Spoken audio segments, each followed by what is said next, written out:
now. I don't want to live to 100. Oh, don't say that. I'm right behind you. I don't even want to. My father died at 63. That'll be me gone this year.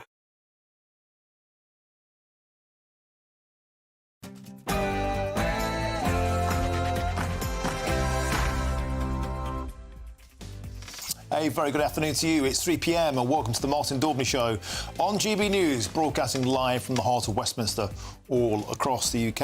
Our top story today is that a Channel migrant has been stabbed to death at a camp near Dunkirk. After 3 Brits were killed in an Israeli drone strike on their aid convoy, the UK is being urged to suspend arms sales to Israel. What will the government's response be?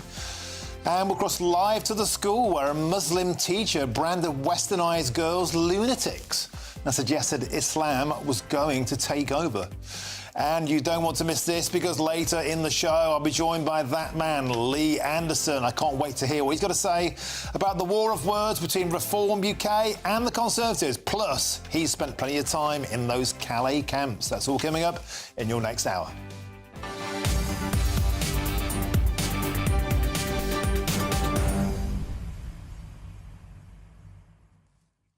So, as another man is tragically stabbed to death in the migrant camps along the French coast, I'm asking the question, how crime-ridden are these places? Later in the show, I'll be joined by an investigative journalist who spent a lot of time there and will tell me this is just the tip of the iceberg. Lawless, full of human traffickers and criminal masterminds, thugs of all stripes. Are these really the sort of people we want coming to our country, ransacking the French police, often too afraid to get near them, or simply cannot stop them as they launch their craft? There's too much money, too many weapons and too much vested interest for this to carry on. Lee Anderson has spent time in those camps too. He'll join me later in the show to give me the full inside story. Get in touch all the usual ways. gbviews@gbnews.com.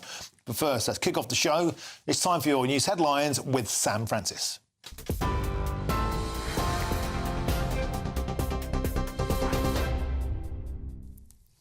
Martin, thank you, and very good afternoon to you. The headlines from the GB newsroom just after 3 o'clock.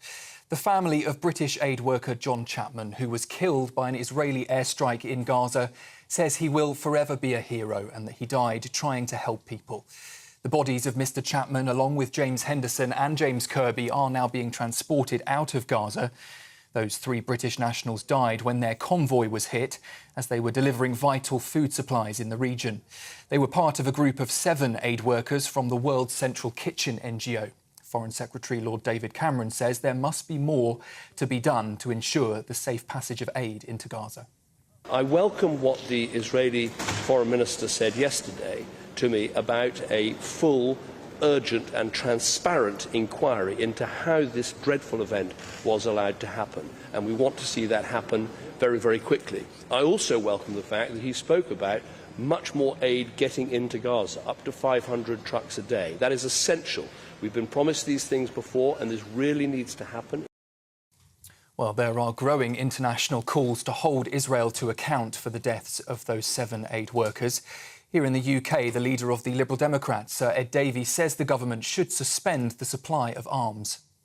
It does look like Israel has broken humanitarian law, and we really shouldn't be exporting arms to any country that breaks international humanitarian law.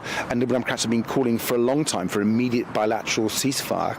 The Israelis have not listened to international pressure on that. And so I think by ending British arms exports to Israel, it will send a very, very powerful signal.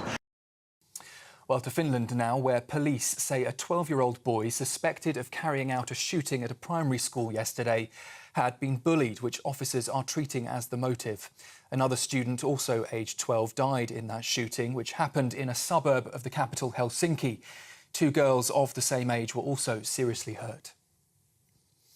And an update on the situation in Taiwan, where we now know that 9 people have died and more than 800 injured after a major earthquake there, the biggest quake in 25 years.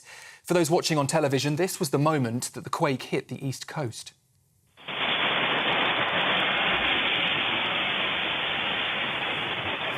Well, as you can see there, those tremors were recorded as high as 7.7 magnitude around 8 o'clock this morning, just as people were heading off to work and taking their children to school. Rescue teams are now working into the night in search of any survivors. We understand more than 100 are still thought to be trapped in tunnels, under buildings or stuck under landslides. Here in the UK, questions are being asked about how a 43-year-old man was able to commit 2 sex attacks years apart, despite receiving a jail sentence. Fareed Issa Tariq will spend 18 years in prison for raping a woman in Swindon after he tricked her into accepting a ride in a fake taxi. He was previously jailed in 2012 for a near-identical crime. A third of people who have tried to book an appointment with a GP in the last month say that they've struggled to speak to someone. A major new survey found more than 31% found it difficult or very difficult to contact a GP practice. And among those who did eventually manage to book an appointment, 20% reported having a poor experience. A teacher who described girls from Western backgrounds as lunatics has been banned from teaching indefinitely. An investigation found Akib Khan, who's from Birmingham, told students that those who support feminism would be, he said, replaced by Muslims. It's understood he also sent topless pictures of himself to messaging groups that included some students. The Teaching Regulation Agency says Mr Khan engaged in serious misconduct and undermined what have been described as fundamental British values. Royal Mail is pushing the postal regulator to speed up reforms, including cutting back on second-class deliveries to just 3 days a week. The Postal Service says urgent reforms are needed to cut costs following a major drop in demand, falling from 20 billion letters each year to just 7 billion. That plan, set to save £300 million annually, would also lead to a possible 1,000 redundancies. The Liberal Democrats are among many who have criticised the proposal, warning it could create a postage cost crisis for consumers. And finally, before we head back to Martin in Westminster, Network Rail is to invest £2.8 billion to protect railways from extreme weather following several high-profile faults and delays. The government-owned company says that it will recruit new engineers and train new staff to interpret weather forecasts. It's after several cases of delays and faults, including thousands of passengers who were stuck for hours on trains near Paddington in December, without power due to a fault with overhead wires. That's the latest from the GB newsroom for now. Sophia Wensler will have your next update at 3:30 in fact. In the meantime, you can sign up to GB News Alerts. Just scan the code on your screen or go to gbnews.com/alerts.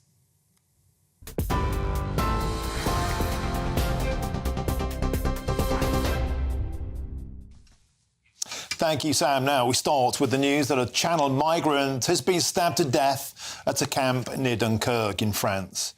And the incident happened just days after a GB News exclusive report warned of a deteriorating security situation in northern France, which has seen French police regularly attacked and injured by migrants. Well, I'm joined now by our Home and Security Editor, Mark White. Mark, another tragic death in France. Give us the details on this one. Well, this incident took place at Lune Plage, which is a camp near Dunkirk on the railway tracks, not too far from the beach area in Dunkirk. And what happened was emergency services got called to reports that a migrant had been stabbed on the outskirts of this camp. You can see there pictures. We were there at Lune Plage in December, had the drone up. We got some shots for you there. Not too many people in the camp at that point because it had just been raided and cleared out by French police. And this happens from time to time. They move in, they clear out the camp. But, you know, sure as night follows day, the migrants are back in there within a few weeks. So at the moment, we're in one of these periods where the camp has been cleared out. There's a couple of hundred migrants who are in Lune Plage at the moment. And this incident, how it erupted, we don't know. But when the emergency services arrived, they found a migrant lying with multiple stab injuries to the chest area. They worked on him to try to save his life, but this migrant in his 30s was pronounced dead at the scene. And this is not the first, by any means, violent incident that's erupted in northern France in recent weeks. Just a couple of weeks ago, we filmed in Dover in Kent when paramedics and others were there to await the arrival of a migrant boat with a migrant on board who had also been stabbed. This incident happened on a beach near Calais. It's understood that the person who was stabbed had tried to get on a migrant boat without paying and had come across a criminal people smuggler, and that didn't end well from him. So that's violence of migrant against migrant, but also set against that, Martin, is violence towards the French authorities, towards the police, as they try to get in and puncture these dinghies. That has been growing in intensity in recent weeks as well. There was another incident just on a beach near Boulogne recently, where a group of about 350, mainly Sudanese, Vietnamese and other nationalities, were there trying to stop the police from reaching 4 boats that were about to launch, and as well as throwing sticks and stones at the police and other missiles. They also used some of the petrol they'd used for their journey across to the UK to light fires on the beaches to stop the police from advancing to get a hold of those dinghies. And Mark, you paint a picture here of heavily armed, well-organised thugs, lots of money, lots of vested interest, often a police which seems unable or unwilling to cope because of the risks and the dangers. Therefore, Mark, asked the very big question, are these really the sorts of people that we should be allowing to come to Britain? Well, I mean, in terms of individuals who are coming across, that is a real question to be asked, because the fact is we simply don't know, because the people in these dinghies are instructed by the people smugglers to throw away their identifying documents and to effectively invent backstories that will stand them in the best possible position, really, to get granted asylum at the end of the day. And then that makes it very difficult for UK authorities to be able to get a handle on who these people are and the potential risk that they pose. And they do, some of them, pose a risk. We know that people that have come and claimed asylum have gone on to commit some horrific crimes, such as that acid attack in Clapham in recent weeks, a number of terrorist attacks that have been committed by asylum seekers and failed asylum seekers as well, and other stabbings and sexual crimes that have been committed. That's not to say that everyone coming across is bad. Of course they're not. But the fact is some are, and we don't know who these people are and just what sort of risk they might pose. Indeed, Mark White, thank you for that update. It's comprehensive and excellent as ever. And later in the show, I'll be talking to a reporter who's also spent a lot of time undercover over in these camps to give their full insight. And I don't think we'll expect a pretty picture. Now let's get the latest following the killings of 3 British aid workers in Gaza. And former National Security Advisor Lord Peter Ricketts says the UK should stop selling arms to Israel. And John Chapman, James Henderson and James Kirby were among 7 people killed in a drone attack on their convoy as it was struck on Monday evening. Well, I'm joined now by the former British Army officer and defence analyst, Lieutenant Colonel Stuart Crawford. Welcome to the show, Stuart. Always a pleasure to have you. We're now hearing calls from Ed Davey and other politicians that the most effective response to this is to stop exporting arms to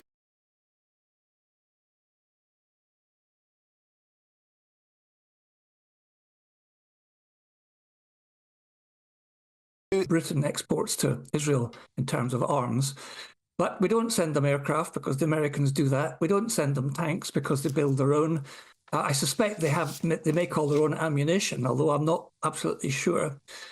And so that's not the answer. And the other aspect of that, of course, is that we import arms from Israel because Israel is world leading in industrial terms in certain aspects like active protective systems for tanks, air defence systems and so on and so forth. So it's just not a case of us stopping sending stuff to them, even if that would be effective. because we need stuff from them. And Stuart, I think a lot of people these days seem to think that war is a very precise, laser-targeted, pinpoint, GPS-driven activity. But could you tell us, in actuality, in the theatre of war, can tragic accidents like this sadly be a consequence? Unfortunately, all the time, and I can't think of any conflict where there hasn't been some sort of accidental tragedy which has occurred. Going back to my own days in the first Iraq War, there were the 9 British infantrymen killed by friendly fire, so-called friendly fire attack, as they crossed into Iraq. Again, a terrible tragedy. I'm sure the American pilot responsible can't live with himself because of that. But it happens all the time. GPS-guided weaponry and other types of inertial navigation and so on and so forth have certainly improved the accuracy of weapon systems. But, not everything is clear in war. War is chaos, and it's the military's job mainly to bring some sort of order to that chaos, but it cannot ever be perfect. And therefore, do you think that this incident being used as a call to strengthen calls for ceasefires, to stop the exportation of weaponry, something which Hamas would presumably welcome, a disarmed or less better equipped IDF would be a dream for them? Do you think that's a step too far? We have to accept this is a tragic accident, but we mustn't overreact. Yes, I think we have to accept that it's a tragic accident unless the inevitable inquiry finds otherwise. And it looks to me, it's quite interesting that, in fact, I thought all the vehicles were struck at once, but they were struck in 3 separate occasions over 1.5 kilometres or something. So whoever was responsible for targeting them and releasing the weapons from the drone made a big mistake. I don't think there's any sense in suggesting it was deliberate, because I can't see how a deliberate act like that would benefit anybody. And I don't subscribe to the idea that the IDF operator or unit has gone rogue. I think that's just nonsense. They're far too professional for that. So I think it's naive to think that just by stopping sending arms and other supplies to Israel, that this will bring the whole thing to a conclusion. The problem is Hamas. And, we don't want to go back into history, but this episode started on October 7th, and it was their responsibility, and they're now reaping the whirlwind. And sadly, the poor civilian population of Gaza is suffering immensely because of their actions. And can I ask you a question that we asked yesterday, Lieutenant Colonel Crawford? The notion that something that the UK should consider now is a Palestinian refugee scheme, akin to the type of action that we've seen in the Ukraine. A great many defence analysts have told us that could be a grave concern because, of course, Hamas would like nothing more than to melt into the civilian population and then be sent abroad, potentially to Britain. Do you think it would be a bad idea for such a notion to come to the UK? Well, I think that a civilised society like ours should always be in a position to offer succour to those who are fleeing persecution or war or famine or something like that. The problem is that Hamas is not a regular military organisation. It doesn't necessarily wear regular military uniforms, which is why they can say what they like about civilian casualties in Gaza. We'll never know, because many of their fighters are in civilian clothes. And I think that we would just be importing trouble with Palestinian refugees unless there was a really robust screening process where we could take out the terrorists. And I don't know enough about that to be able to comment further. OK, excellent stuff. As ever, thanks for joining us on the show. And that's the former British Army officer and defence analyst, Lieutenant Colonel Stuart Crawford. Thank you very much for your time. Now, we'll have lots more on this tragic story throughout the show, and there's plenty of coverage on our website, gbnews.com, and you've helped to make it the fastest growing national news website in the country, so thank you very much. Now, it's our biggest giveaway of the year so far. Brace yourselves for a chance to win £10,000 Greek cruise for two, 10 grand in cash, tax-free, and a whole host of luxury travel gifts on top. Your 2025 holiday could be on us here at GB News, and here's the details that you need to enter. You could win our biggest prize giveaway so far. First, there's an incredible £10,000 in tax-free cash to spend however you like. Plus, courtesy of Variety Cruises, a bespoke 7-night small boat cruise for two worth £10,000. With flights, meals, excursions and drinks included, your next holiday could be on us. Choose any one of their 2025 Greek adventures and find your home at sea. We'll also send you packing with these luxury travel gifts. For a chance to win a prize worth over £20,000, text WIN to 63232. Text costs £2 plus one standard network rate message. Or post your name and number to GB04 PO Box 8690 Derby DE1 9TT. UK only. Entrance must be 18 or over. Lines close at 5 p.m. on the 26th of April. Full terms and privacy notice at gbnews.com/win. Please check the closing time if listening or watching on demand. Good luck. Now, a Muslim teacher has been banned after he said westernised girls were lunatics and gave students advice on how to get girls. We'll have more on that. I'm Martin Daubney on GB News, Britain's news channel.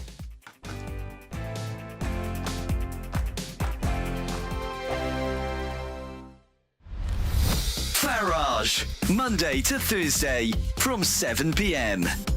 The big thing here, Tom, is it actually even credible or possible that by 2030 we're going to have carbon If we wanted to neutral? do it, is it an engineering possibility? Yes. Could we do it if we wanted to? Yes, we could. But so far, we're not on course to doing it. This government has not done a particularly good job of doing what we could do if we set our mind to it. The question remains to be seen whether a Labour government would do better. You see, I wonder whether the only way you could even get anywhere near this is just to import more energy. And when we import stuff, we say, there's no carbon dioxide emissions. So really, I just wonder, and it's a bit like steel making and many other arguments, aren't we just conning ourselves? Well, I don't think we're conning ourselves. I think we're not putting in the effort we need to get to where we say we want to get to. And, you know, we can do this stupidly or we can do it smartly. And you and I have talked before about, well, if you build nuclear power stations, that's not a very smart way to do it. If you insulated people... you say that. Yeah, go on. Well, you didn't disagree with me, as I recall. My worry was... Maybe changing your mind. You're allowed to do that. Look, nuclear's fine, but we ain't going to have it by 2030. You know, that's absolutely true. We certainly can agree about that. The key, real thing is, what can you do fastest and quickest that will drive people's bills down soonest? And that, for an incoming Labour government, driving bills down and incomes up will be their core priority. So what can you do? Well, the first thing you're going to do is make every single building in this country leak tight, because we've got the... Sorry? New build. No, every single building. New buildings, all the buildings we've got, they should be critical national infrastructure. They're the leakiest buildings in Europe. That really reduces our competitiveness. I'm talking about not just homes, I'm also talking about all of our small and medium-sized enterprises where growth is going to come from. I'm Andrew Doyle. Join me at 7 o'clock every Sunday night for Free Speech Nation, the show where I tackle the week's biggest stories in politics and current affairs with the help of my two comedian panellists and a variety of special guests. Free Speech Nation, Sunday nights from 7 on GB News, the People's Channel, Britain's news channel. Your weekend starts here with Friday Night Live with me, Mark Dolan, 8 till 9 on GB News. Big stories, big guests and big laughs as we get you ready for a cracking weekend. That's Friday Night Live with Mark Dolan. Fridays 8 till 9 on GB News. Bring your own drinks. The admission's free. In the GB newsroom, we bring you the news as it happens. With our team of dedicated journalists across the UK, GB News brings you accurate reporting of the day's topical agenda. When the news breaks, wherever and whenever it's happening, we'll be there. This is GB News, the People's Channel, Britain's news channel. GB News is the home of free speech. We were created to champion it, and we deliver it day in, day out. Free speech allows us all to explore and debate openly the issues most important to us, our families, and of course, the British people. Having challenging conversations to enlighten each other. Which is why we hear all sides of the argument. We are the People's Channel. We will always stand by the freedom to express yourself. On TV, radio and online. This is GB News, Britain's news channel.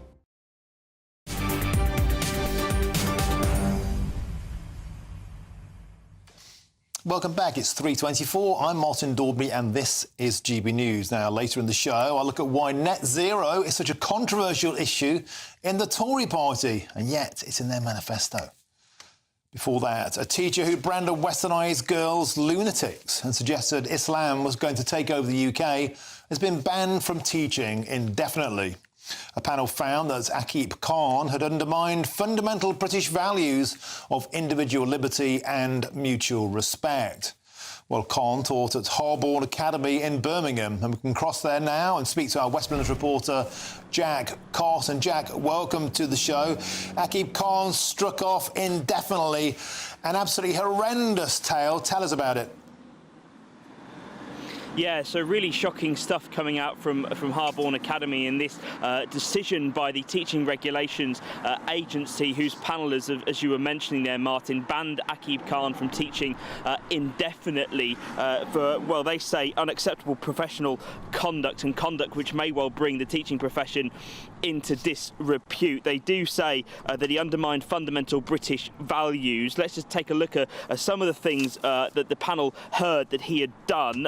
They heard that he'd used words to the effect of saying that having a baby over the age of 30 was worse than cousin marriage, and that having a child, and that child will most likely have disabilities. He also called girls that were westernised lunatics, saying that he didn't want to go out with a female doctor because she earned more than £70,000, and that was more than him. And also, as well, the panel heard how he'd sent a topless photo to a Microsoft Teams group chat, which did involve students, as part of a conversation where he was trying to tell his students of how to get girls. He was flexing in that photo that students received. It was actually a member of staff inside the academy that grew in their concerns around the conduct of Mr. Khan, and then took that to the academy's own internal safeguarding portal and raised his concerns. There was then an internal investigation by the school,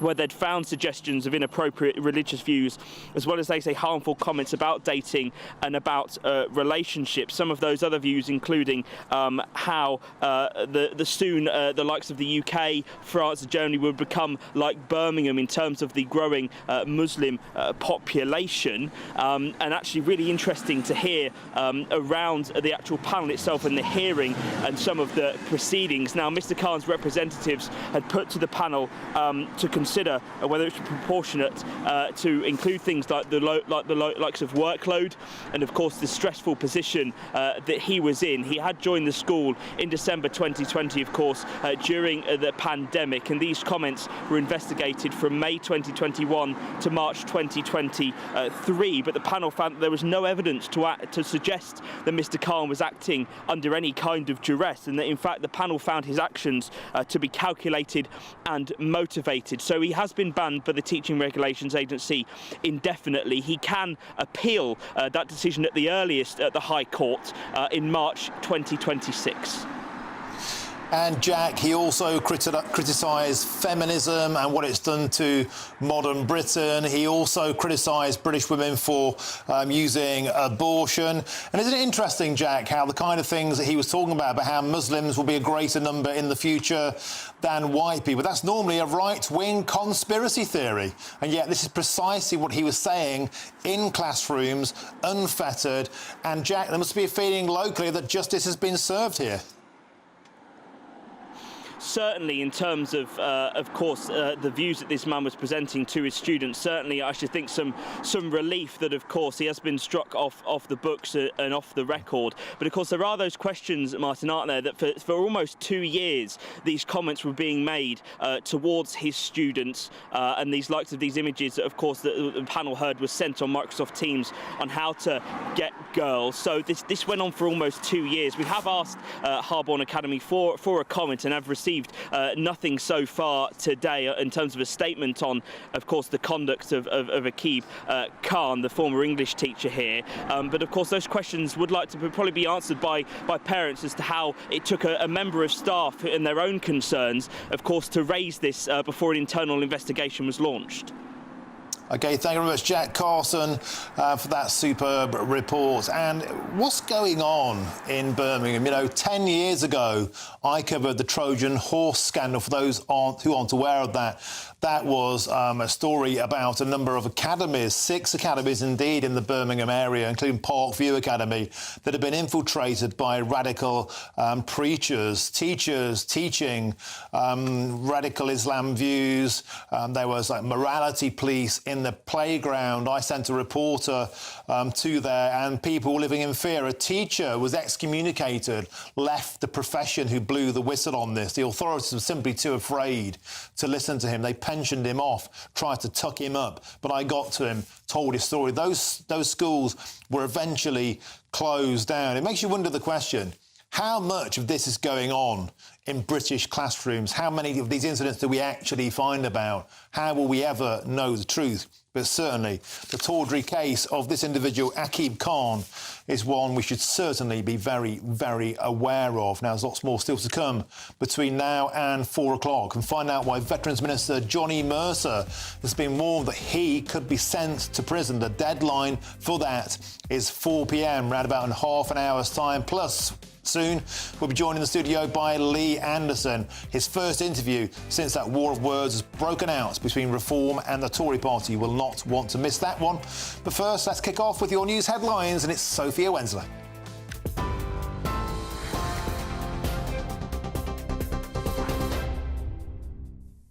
Thank you, Martin. Good afternoon. It's just after 3:30.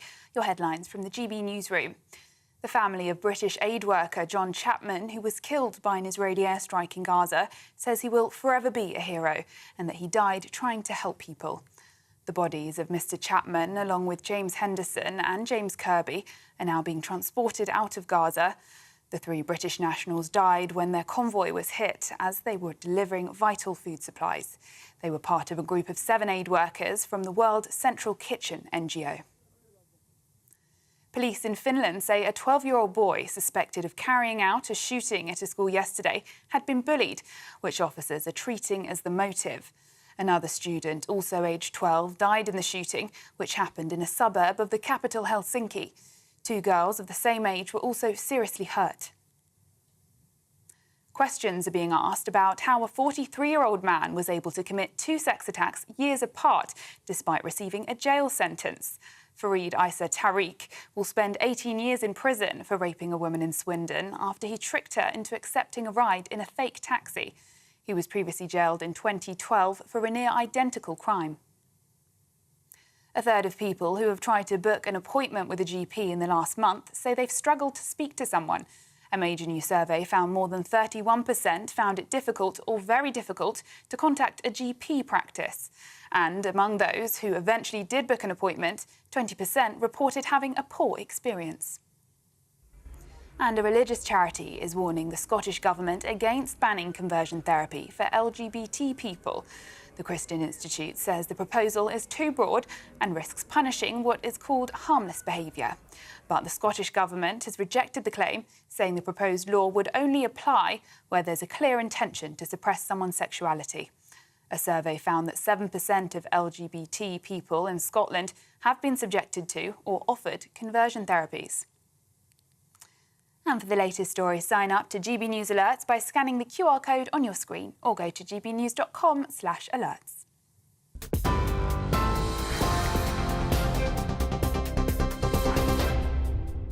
For stunning gold and silver coins you'll always value, Rosland Gold proudly sponsors the GB News Financial Report. And here's a quick snapshot of today's markets. The pound will buy you $1.2597 and €1.1655. The price of gold is £1,809 and 10 pence per ounce. And the FTSE 100's at 7,921 points. Rosland Gold proudly sponsors the GB News Financial Report.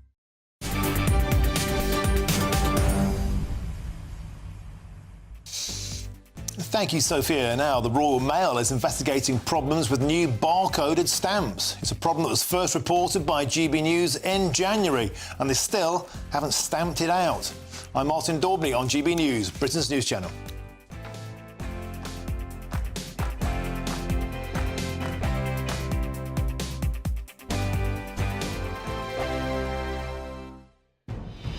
Good afternoon, Britain. Weekdays from midday.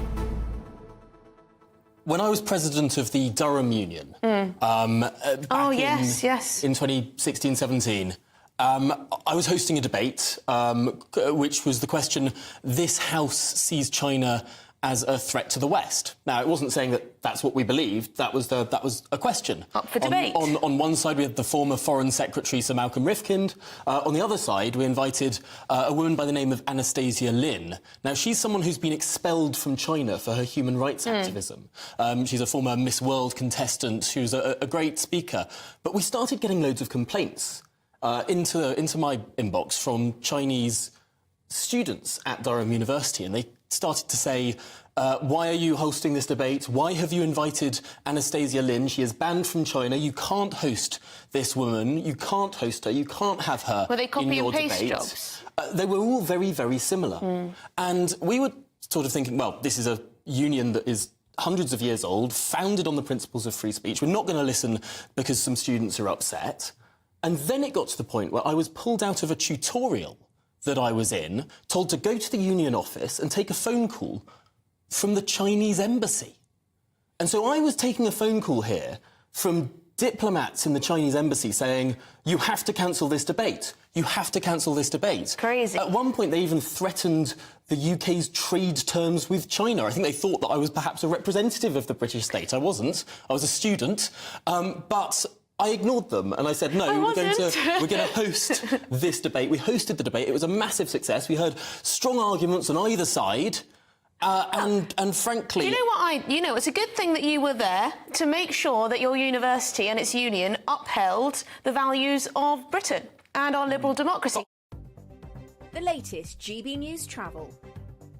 Good afternoon, I'm John Vincent. On the M90 southbound in Fife, we've got a lane closed for a multi-vehicle accident at junction 2 Pit Reevy. Severe delays on the M6 southbound in Cheshire. 2 lanes closed for recovery work following an earlier overturned vehicle. That's between junction 20, the Lim interchange, and 19 for Knutsford. And there's also a lane closed on the northbound stretch of the M6 to aid that recovery. On the M40 northbound in Oxfordshire, we've got a lane closed for a broken down vehicle. That's between junction 10, the Jerwell Valley Services, and 11 for Banbury. On the M25 anti-clockwise in Essex, 2 lanes closed there for an accident. That's between junction 27, the M11, and 26 Waltham Abbey. And on the M1 southbound in Bedfordshire, 1 lane closed for an accident between junction 13 Bedford and 12 for Flitwick. That's your latest travel news. You can stay up to date throughout the day by visiting our website gbnews.com. I'm Patrick Christie's. Every weeknight from 9, I bring you 2 hours of unmissable, explosive debate and headline-grabbing interviews. What impact has that had? We got death threats and the bomb threat and so on. Our job is to do what's in the best interest of our country. You made my argument for me. My guests and I tackle the issues that really matter with a sharp take on every story. I'm hearing it up and down the country. That was a beginning, not an end. Patrick Christie's tonight from 9 p.m. only on GB News, Britain's news channel.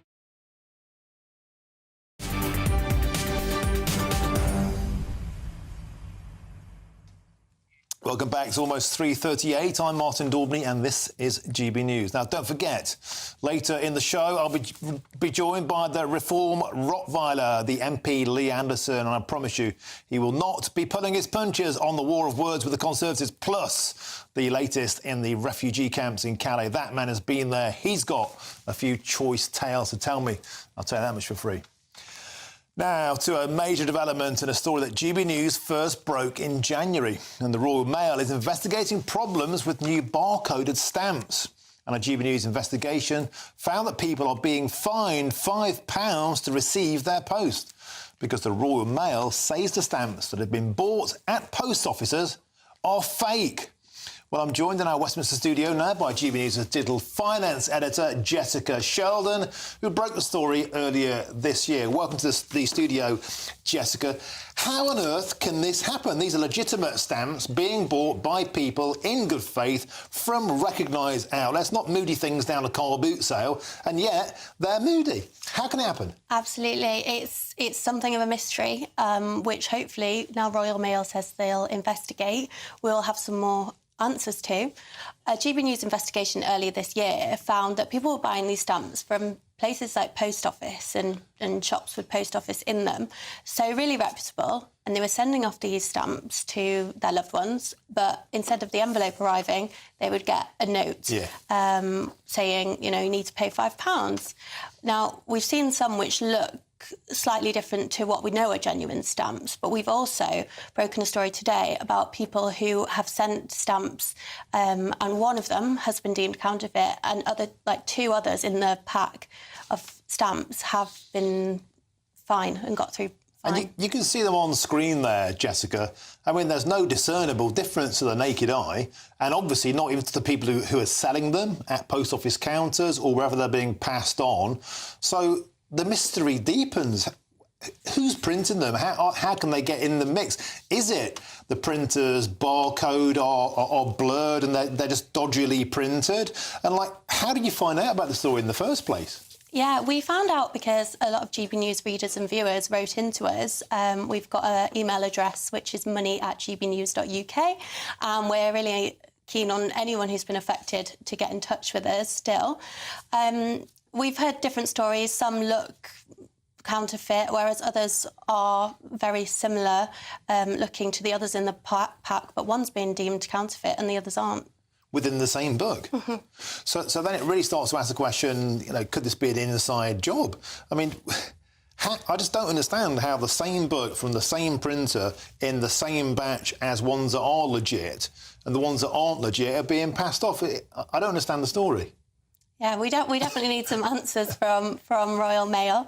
I mean, I'm really concerned for people who are sending these stamps, but also people who are selling them, because a lot of them are reputable places, and, you know, it's very unfair for sub-postmasters to be accused of selling counterfeit stamps when, you know, we don't know what's happened. And, of course, you know, the Post Office at the moment is whipped with scandal with the Post Office submasters and submistresses. This is the last thing they need, you know, yet more kind of moody practice going on, Jessica. Absolutely. And with people, you know, wanting to send post, you want to know that if you're going to send a letter to your loved one or going to pay a credit card bill, that it's going to get there OK and it's not going to be delayed because the stamp you thought was genuine was actually counterfeit. And if people out there, Jessica, are getting their letters back or they're getting these fines, these £5 fines, what do they do? Well, I would say if you're buying stamps, make sure you do go to a reputable place and definitely get a receipt. Keep all the paperwork you can. I think that's always a good idea. And you can complain to Royal Mail if you're affected. And there's also citizens' advice and trading standards. Superb. Well, we have a response to read out, and a spokesman from the Royal Mail has said this. Royal Mail takes the illegal production of counterfeit stamps seriously. Since the introduction of barcoded stamps, we have been able to significantly reduce stamp fraud through added security features. And we are working hard to remove counterfeit stamps from circulation. And if you've had problems with these stamps, then please email us at money@gbnews.uk. We're always keen to hear from you. Thank you very much for joining us, Jessica Sheldon. Superb story. Keep going. Thank you. Now, Veterans Minister Johnny Mercer has got until 4 o'clock this afternoon to name the whistleblowers who told him about alleged murders by the SAS in Afghanistan. Or he could be sent to prison. That deadline is fast approaching, about quarter of an hour's time. I'm Martin Daubney on GB News, Britain's news channel.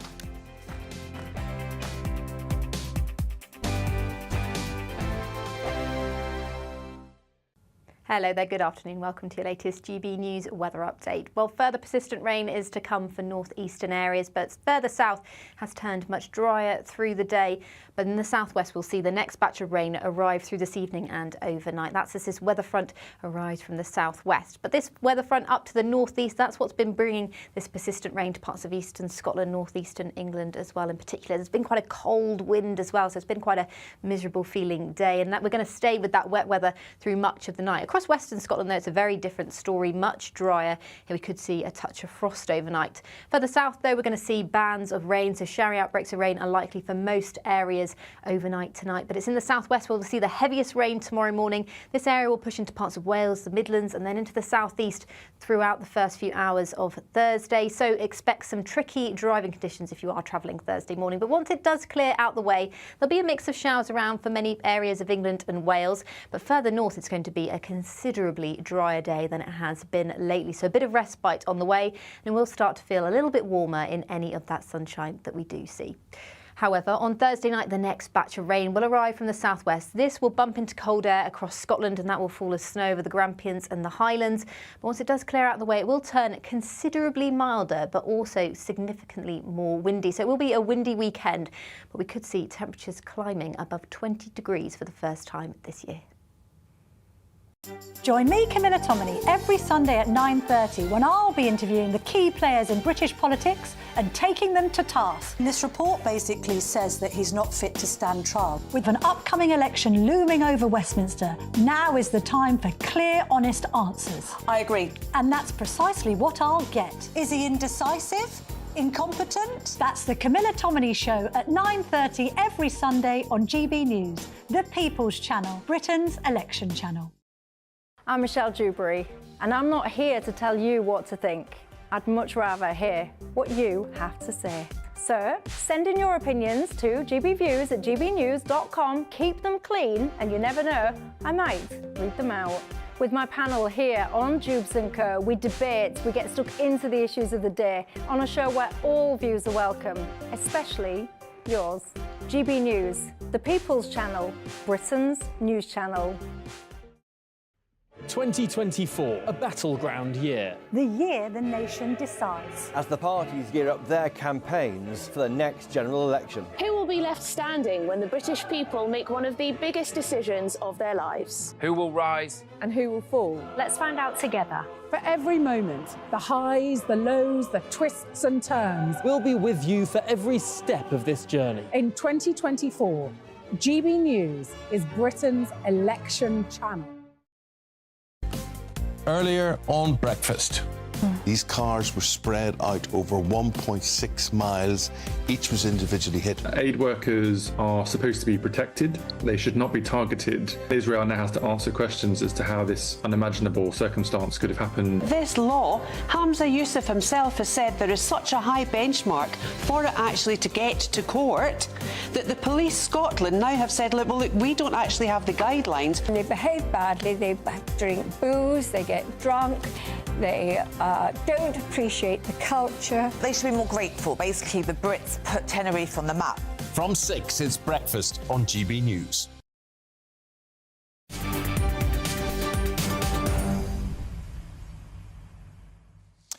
Welcome back. It's 3:47. I'm Martin Daubney, and this is GB News. Now, at 4 o'clock, I'll have reaction to news that a Channel migrant has been stabbed to death at a camp near Dunkirk. And it's not the first time violence like this has broken out. And later in the show, Lee Anderson will join me in the studio here in Westminster. He's on his way down from Ashfield now, and I'll ask him what he thinks of the recent poll that says the Tories might just win only 80 seats at the next election. And a lot of it will be because of people voting for his Reform Party. Will it let Sir Keir Starmer into Downing Street? And what about the war of words that's broken out between the Reform Party and his former colleagues at the Conservative Party? We'll have lots to tuck into there. Don't miss that.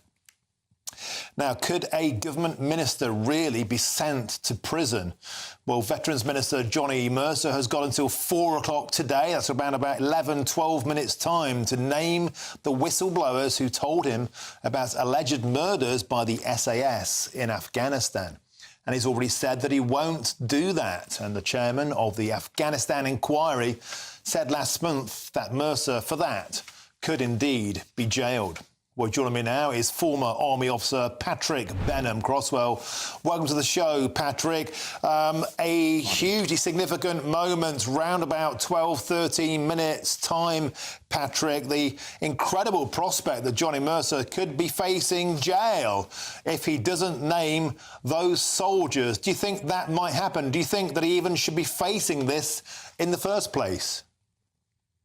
Well, I'm clearly it might happen. The question is really about what does confidence mean and who has the right of confidence. And this is more a legal point than a military point. The Catholic priest in confession has always been a good dilemma for TV drama. Within the armed forces and the armed forces community, there is a very high premium on being a person who sticks by your word. So if Mr. Mercer actually received information in confidence, then in confidence, he will feel strongly obliged to keep it. I would imagine that he's going back to relevant people saying, you need to bring this into the public domain. But he's quite a stubborn, tough guy, so I can't imagine that the threat of prison is going to make him break his integrity. Patrick, it's divided the veterans community, this one, because on the one hand, people like Lord Dannert, who was the chief of the General Staff, said it's outrageous that the government minister, who has done more than anyone else for veterans, should be threatened with jail. But then other veterans I've spoken with earlier today, Patrick, they say that Johnny giving these names over in the first place of the whistleblowers, of the people involved, is in itself a breach of the Veterans Code of Trust. Where do you stand on that thorny topic? Well, the Veterans Code doesn't actually exist. It's a bit like the Pirates Code or whatever. It's just a way of behaviour or convention. And people have their own ways of sticking to their word. I mean, anything involving special forces, anything involving alleged crimes is obviously going to become highly sensitive and highly emotive. And I think, in all these matters, one has one's own personal moral position. If your compass says you're heading north, then you're heading north. And if that takes Mr. Mercer into the fire of, a lawyer, well, he's been shot at by worse people than that. And if it were to be the case that he refuses to give these names over, and he stated on Twitter, X, that would be the case yesterday evening, 9 minutes till the deadline now. I don't suspect he will hand those names over. Then we'll be faced with the incredible situation of him facing either a big fine or a potential of maximum 51 days in jail. And then, Patrick, we may find a situation where a breach of the ministerial code means that Johnny Mercer may be sacked as the Veterans Minister, and he's one of the most popular Tory ministers, one of the most popular Tory MPs at a time when the party can ill afford it. That could be disastrous political fallout in this, Patrick. Well, I mean, the dice will roll how they do, and the consequences are open to everyone. I don't really see this as any more political point. If he loses his job, he loses his job. But he'll keep his honour intact. It's very much a choice for him on what he does, and I think he's largely to be commended for having the moral courage to actually stick to his word, which is perhaps something a little lacking in the world of Westminster. OK, thanks for joining us and giving us your opinions. And that's former Army officer Patrick Benham-Crosswell. Thanks for joining us on the show. And, of course, all eyes now on that deadline. Fast approaching 4 p.m, only 7.5 minutes away now. What will happen? Now, I've had a few emails in from you today. A lot of people very concerned about the ramping up of the political rhetoric around those 3 British aid workers, of course, that were killed while performing an aid run. And there are calls to stop sending arms to Israel now. The Liberal Democrat leader, Ed Davey, was saying that we should stop supplying Israel if any of the weapons are used in bad faith, such as this case. Then surely we shouldn't have our fingerprints all over it. We spoke to a military expert earlier, a lieutenant colonel, who said that's the worst thing we should do, the last thing we should do, because stopping the arming of Israel will help Hamas. It's an incredibly sensitive situation, and you've been saying this. Steve has said, how can the UK call for action following the deaths of 3 aid workers in Gaza when we supported the deaths of thousands of innocent Palestinians? We should condemn all Israeli actions of revenge. Well, Steve, I think many people have pointed out this wasn't an act of Israeli revenge. This seems to be, of course, there'll be a full inquiry, it seems to be a tragic accident. The Lieutenant Colonel pointed out to us that oftentimes we think modern warfare is incredibly pinpoint, accurate, laser, GPS-driven, but chaos happens in all wars. Accidents do happen. Perhaps this was one of them. Jason adds this: instead of virtue signalling and giving aid, we should be sending more arms to Israel, just to show you how divided the public are on this topic. And Margaret adds this: I'm with all of the people who say this is a war zone and mistakes can happen. This is true, but they need to be extremely careful in future. Thanks for those emails. Keep them coming in. gbviews@gbnews.com. Now, later in the show, I'll be joined by Lee Anderson, of course. He's got plenty to say on the Channel migrant who's been stabbed to death near a camp in Dunkirk. Lee Anderson spent a lot of time in the Calais jungle as an insider, got lots of footage, lots of stories to tell. He saw tales there that would make your hair curl. He's going to share those with us later in the show. Shortly, I'll be joined by an investigative journalist who has spent a lot of time in those camps, saying the places are absolutely rife with crime. I'm Martin Daubney on GB News. First, time for your weather with Annie Shuttleworth.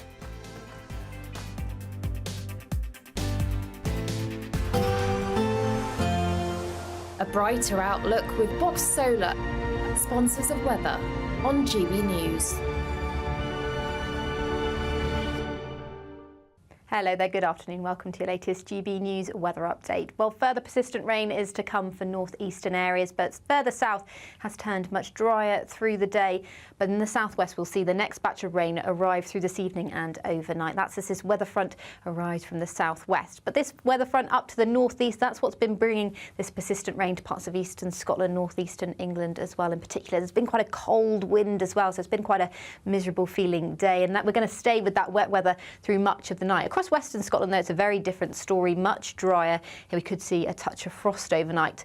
Further south, though, we're going to see bands of rain, so showery outbreaks of rain are likely for most areas overnight tonight. But it's in the southwest where we'll see the heaviest rain tomorrow morning. This area will push into parts of Wales, the Midlands, and then into the southeast throughout the first few hours of Thursday. So expect some tricky driving conditions if you are travelling Thursday morning. But once it does clear out the way, there'll be a mix of showers around for many areas of England and Wales. But further north, it's going to be a considerably drier day than it has been lately. So a bit of respite on the way, and we'll start to feel a little bit warmer in any of that sunshine that we do see. However, on Thursday night, the next batch of rain will arrive from the southwest. This will bump into cold air across Scotland, and that will fall as snow over the Grampians and the Highlands. But once it does clear out the way, it will turn considerably milder, but also significantly more windy. So it will be a windy weekend, but we could see temperatures climbing above 20 degrees for the first time this year. That warm feeling inside from Boxed Boilers, sponsors of weather on GB News.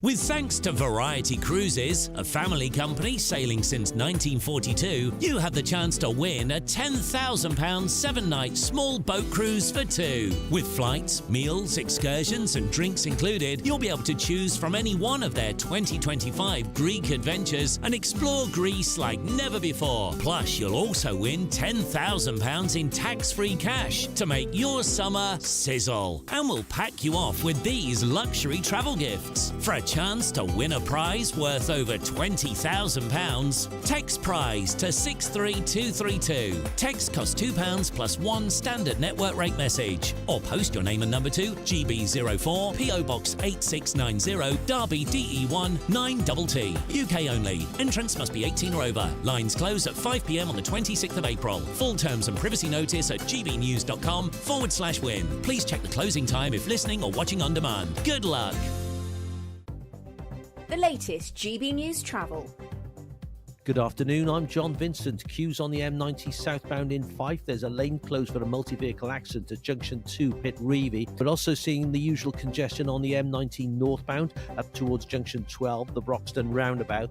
Long delays on the M6 southbound in Cheshire. There's a lane closed due to an earlier overturned lorry between Junction 20, the Lim interchange, and 19 for Knutsford. We're also seeing queues on the northbound stretch of the M6. There was a lane closure there, but all lanes have reopened northbound southbound. Congestion on the M25 anti-clockwise in Essex is due to an earlier accident between junction 27 for the M11 and 26 for Waltham Abbey. And we're seeing queues on the M1 southbound in Bedfordshire. There's a lane closed for an accident in the roadworks between junction 13 Bedford and 12 for Flitwick. That's your latest travel update. You can stay up to date throughout the day by visiting our website, gbnews.com. I'm Patrick Christie's. Every weeknight from 9, I bring you 2 hours of unmissable, explosive debate and headline-grabbing interviews. What impact has that had? We got death threats and the bomb threat and so on. Our job is to do what's in the best interest of our country. You made my argument for me. My guest and I tackle the issues that really matter with a sharp take on every story. I'm hearing it up and down the country. That was a beginning, not an end. Patrick Christie's tonight from 9 p.m. only on GB News, Britain's news channel. I'm Christopher Hope. And I'm Gloria DiPiero, bringing you PMQ's live here on GB News. Whenever Parliament is in session on a Wednesday at midday, we'll bring you live coverage of Prime Minister's questions. We'll be asking our viewers and listeners to submit the questions that they would like to put to the Prime Minister, and we'll put that to our panel of top politicians in our Westminster studio. That's PMQ's live here on GB News, Britain's election channel.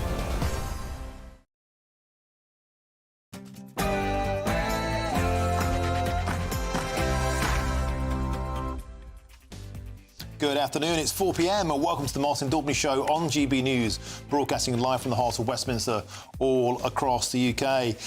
Our top story today is that a Channel migrant has been stabbed to death at a camp near Dunkirk. And I'm about to speak to an investigative journalist who's been to those camps in northern France. Fascinating interviewee in the studio, Sue Reid from the Daily Mail. Now, after 3 Brits were killed in an Israeli drone strike on their aid convoy, the UK is being urged to suspend arms sales to Israel. But what will the government's responses be? And you will not want to miss this, because later in the show I'll be joined by Lee Anderson. I can't wait to hear what he's got to say about the war of words between Reform and the Reform UK and the Conservative Party, and also he's also spent plenty of time in the camps at Calais. Some of his stories will make your hair curl, and you will not want to miss them. That's all coming up.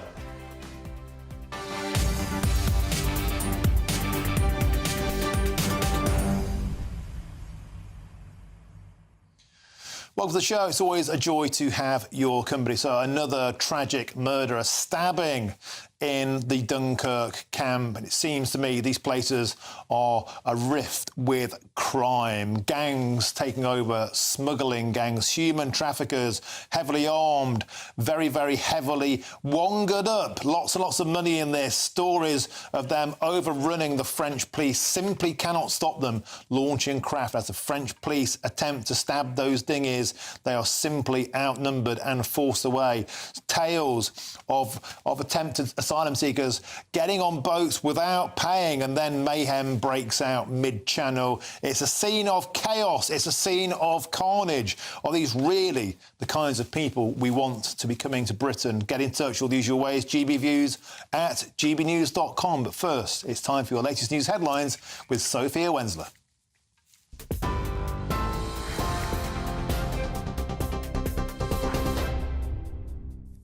Thanks, Martin. Good afternoon. It's 2 minutes past 4. I'm Sophia Wensler in the GB newsroom. Your top story this hour: the family of British aid worker John Chapman, who was killed by an Israeli airstrike in Gaza, says he will forever be a hero and that he died trying to help people. The bodies of Mr. Chapman, along with James Henderson and James Kirby, are now being transported out of Gaza.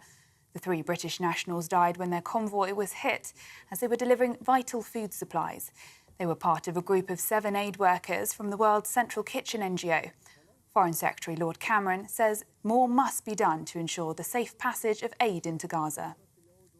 I welcome what the Israeli Foreign Minister said yesterday to me about a full, urgent and transparent inquiry into how this dreadful event was allowed to happen. And we want to see that happen very, very quickly. I also welcome the fact that he spoke about much more aid getting into Gaza, up to 500 trucks a day. That is essential. We've been promised these things before, and this really needs to happen.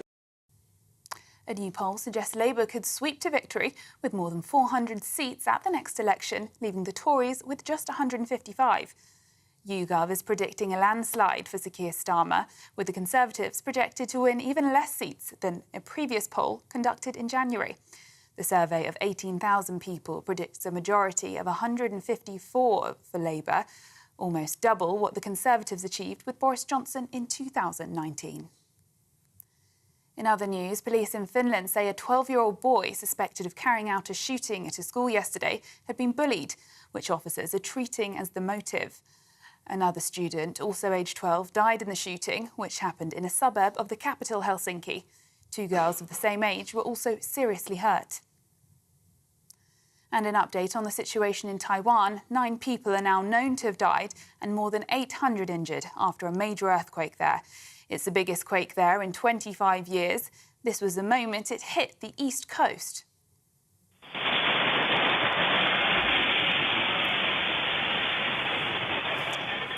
Tremors were recorded as high as 7.7 magnitude around 8 o'clock this morning as people were heading to work and school. News anchors rocked by the earthquake during live broadcasts remained steady on air, whilst the newsroom was shaking. Rescue teams are working into the night in search of survivors. More than 100 are thought to be trapped in tunnels, under buildings, or stuck under landslides. Questions are being asked about how a 43-year-old man was able to commit 2 sex attacks years apart, despite receiving a jail sentence. Fareed Issa Tariq will spend 18 years in prison for raping a woman in Swindon after he tricked her into accepting a ride in a fake taxi. He was previously jailed in 2012 for a near-identical crime. A third of people who have tried to book an appointment with a GP in the last month say they've struggled to speak to someone. A major new survey found that more than 31% found it difficult or very difficult to contact a GP practice. And among those who eventually did book an appointment, 20% reported having a poor experience. A teacher who described girls from Western backgrounds as lunatics has been banned from teaching indefinitely. An investigation found Akib Khan, who's from Birmingham, told students that those who support feminism would be replaced by Muslims. It's understood he also sent topless pictures of himself to a messaging group that included students. The Teaching Regulation Agency says Mr. Khan engaged in serious misconduct and undermined what were described as fundamental British values. And Royal Mail is pushing the postal regulator to speed up reforms, including cutting back on second-class deliveries to just 3 days a week. The Postal Service says urgent reforms are needed to cut costs, following a major drop in demand, falling from 20 billion letters to 7 billion each year. The plan, set to save £300 million, would also lead to a possible 1,000 redundancies. The Liberal Democrats are among many who have criticised the proposal, warning it would create a postage cost crisis for consumers.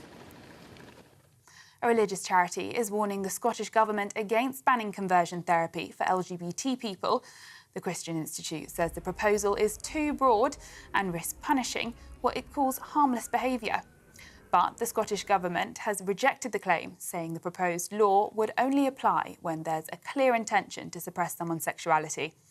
A survey found that 7% of LGBT people in Scotland have been subjected to or offered conversion therapies. And for the latest story, sign up to GB News Alerts by scanning the QR code on your screen or go to gbnews.com/alerts. Now it's back to Martin.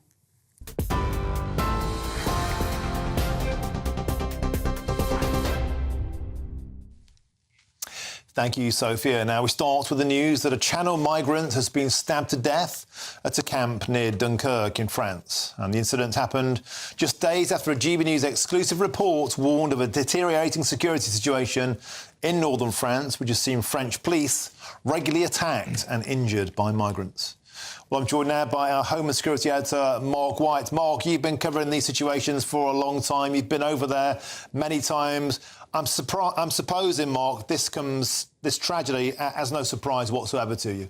No, not at all. This is indicative of what we are seeing now on the other side of the English Channel, with growing levels of violence, migrant-on-migrant violence, but also violence meted out against the authorities who are trying to stop these boats from launching. This latest incident happened at a migrant camp called Lune Plage, which is on rail tracks just not far from Dunkirk. We were there actually filming just in December. You can see, for those watching on television, some of the drone shots that we got at the time. Now, the migrant camp can house up to 1,000 people at a time, but the police regularly raid it, and I think this is one of these periods when there was only a couple of hundred or so in the camp. Now, emergency services were called there to reports that a migrant had been stabbed on the outskirts of the camp. When they arrived, they found this migrant with multiple stab wounds to the chest. They worked on him for about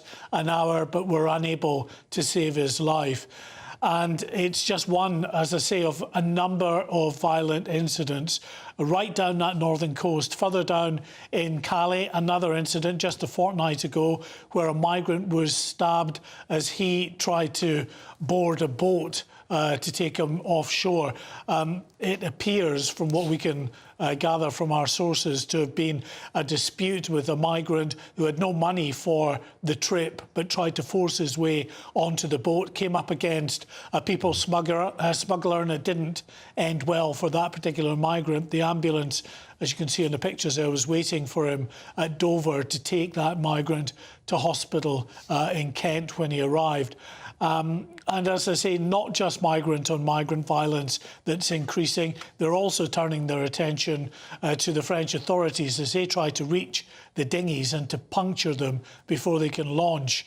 One incident just near Boulogne a few weeks ago saw police come up against 350 migrants from Sudan, from Vietnam, from Kurdish migrants as well.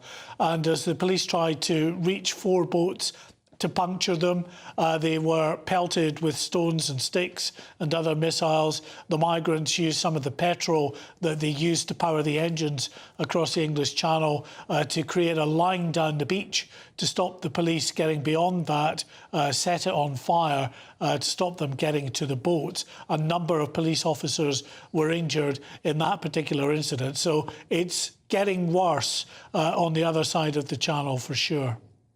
OK, that's our Home Security Editor, Mark White. An excellent summary as ever. And now I'm joined in the studio by the Special Investigations Editor at the Daily Mail, Sue Reid. Sue, delighted to have you in the studio. Fascinating career you've had.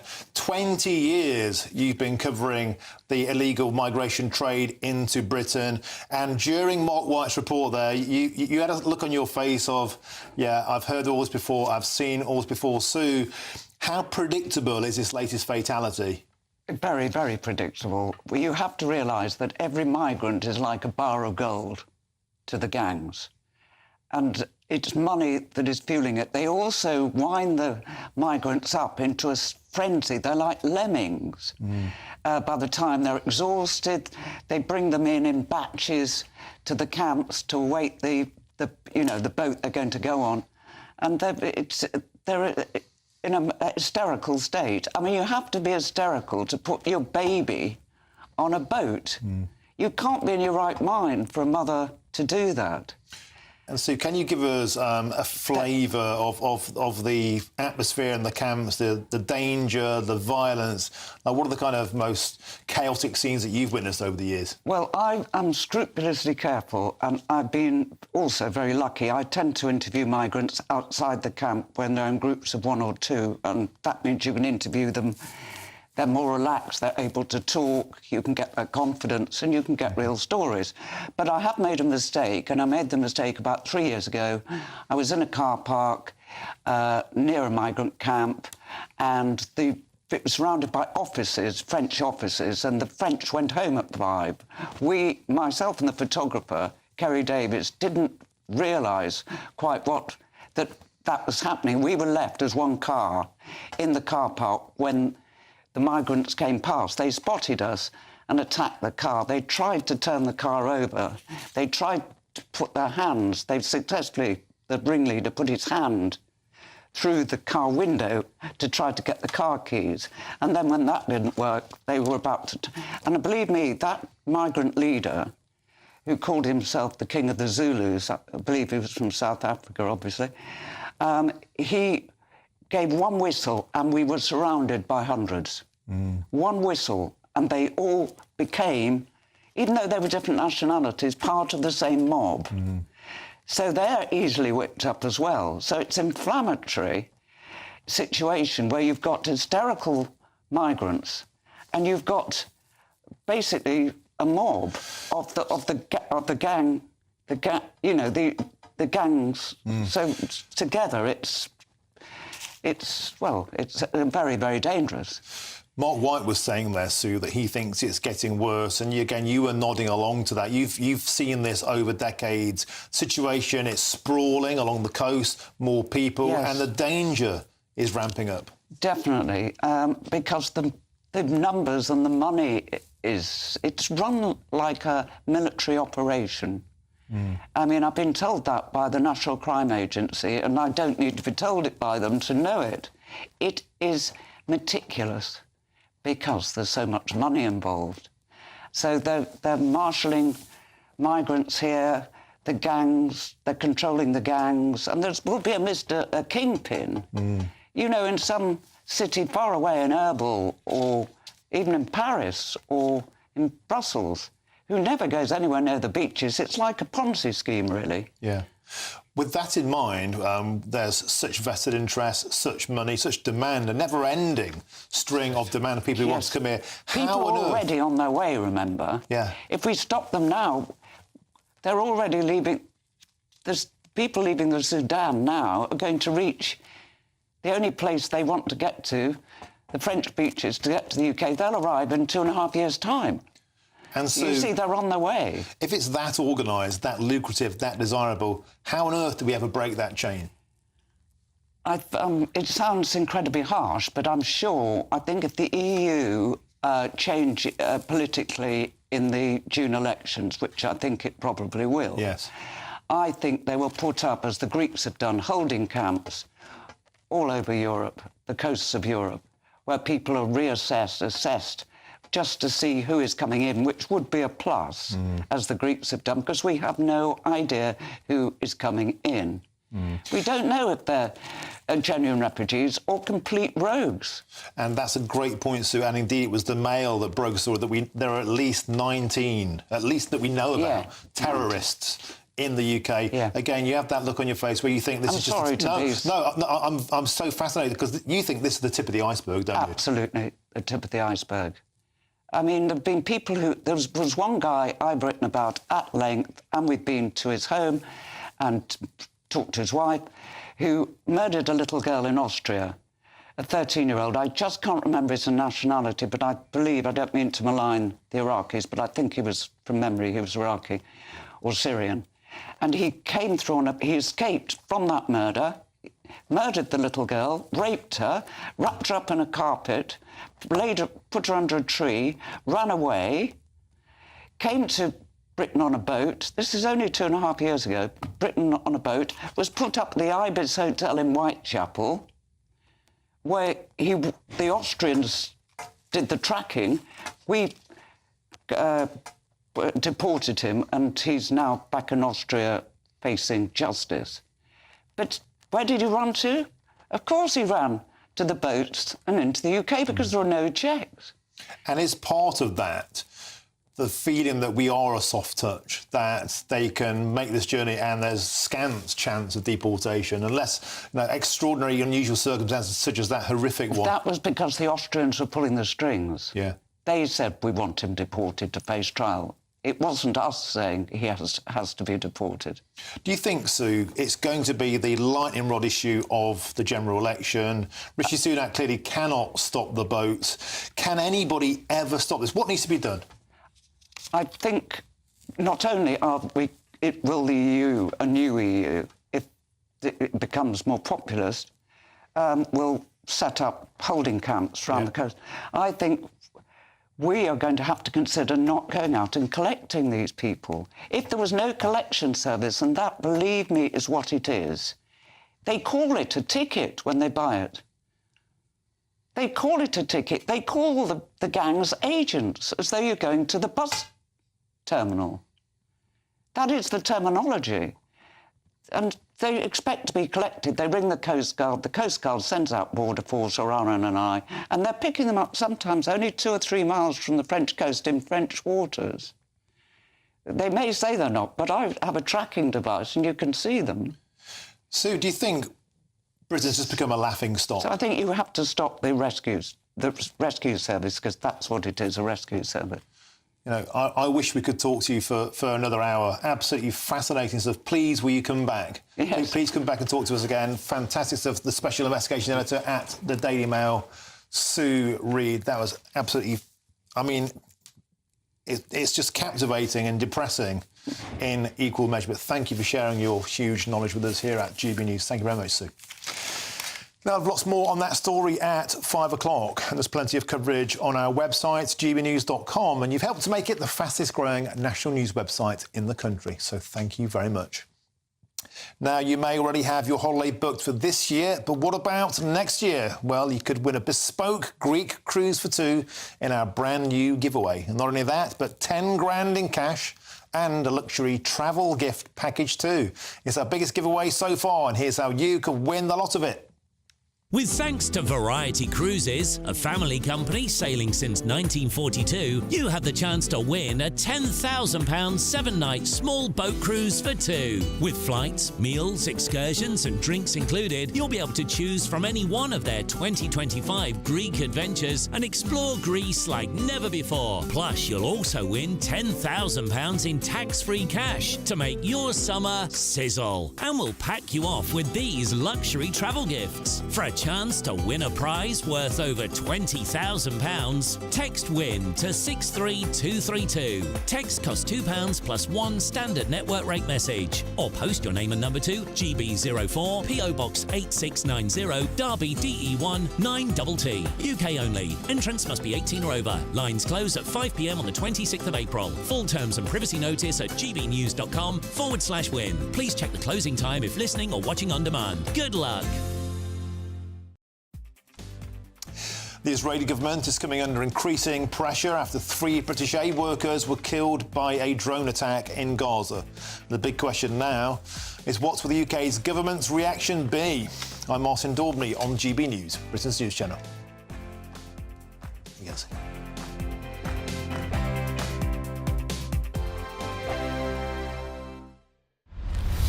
Farage, Monday to Thursday from 7 p.m.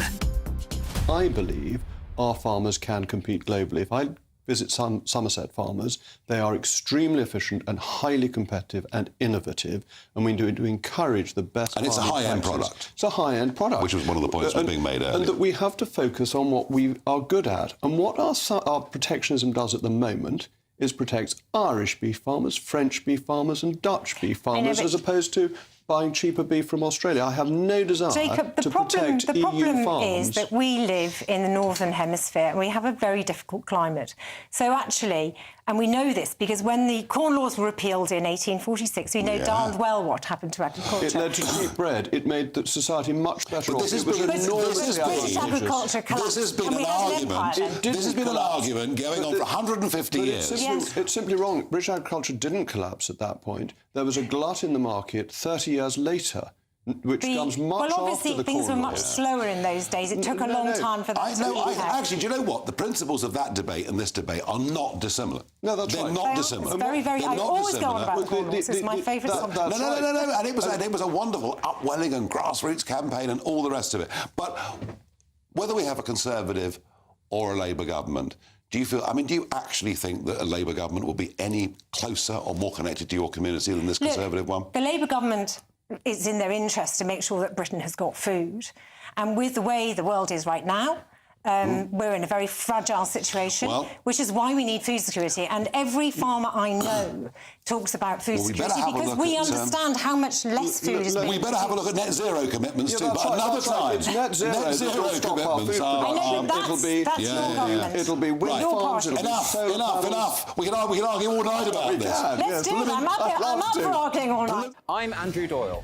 Join me at 7 o'clock every Sunday night for Free Speech Nation, the show where I tackle the week's biggest stories in politics and current affairs with the help of my 2 comedian panellists and a variety of special guests. Free Speech Nation, Sunday nights from 7 on GB News, the People's Channel, Britain's news channel. Your weekend starts here with Friday Night Live with me, Mark Dolan, 8 till 9 on GB News. Big stories, big guests and big laughs as we get you ready for a cracking weekend. That's Friday Night Live with Mark Dolan, Fridays 8 till 9 on GB News. Bring your own drinks, the admission's free. Every Sunday from 11, join Michael Portillo. There will be topical discussion, looking at the week before and the week to come. So kick back and relax at 11 a.m. on Sundays on GB News with me, Michael Portillo. GB News, the People's Channel, Britain's news channel. 2024, a battleground year. The year the nation decides. As the parties gear up their campaigns for the next general election. Who will be left standing when the British people make one of the biggest decisions of their lives? Who will rise? And who will fall? Let's find out together. For every moment, the highs, the lows, the twists and turns. We'll be with you for every step of this journey. In 2024, GB News is Britain's election channel.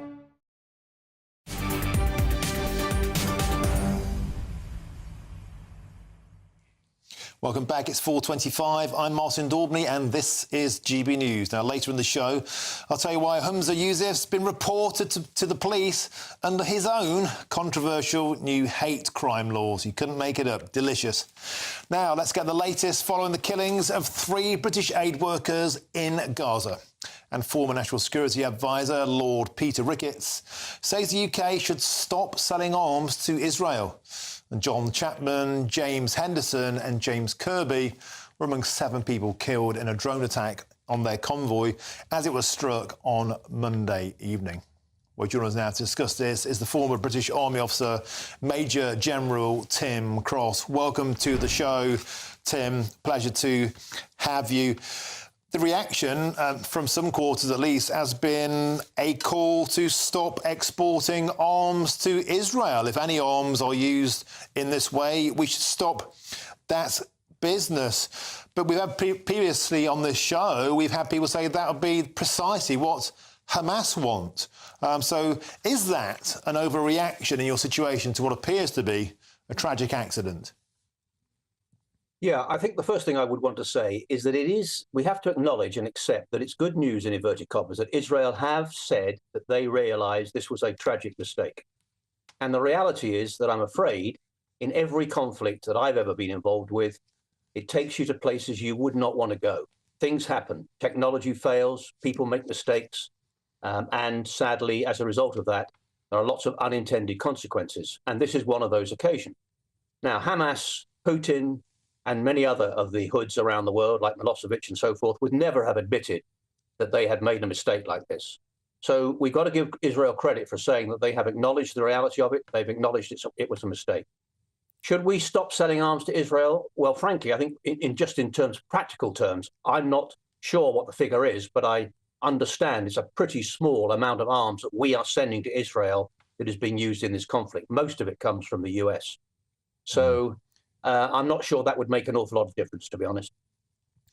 And Tim, you mentioned there about every battle arena you've been involved in, you've seen chaos, you've seen accidents.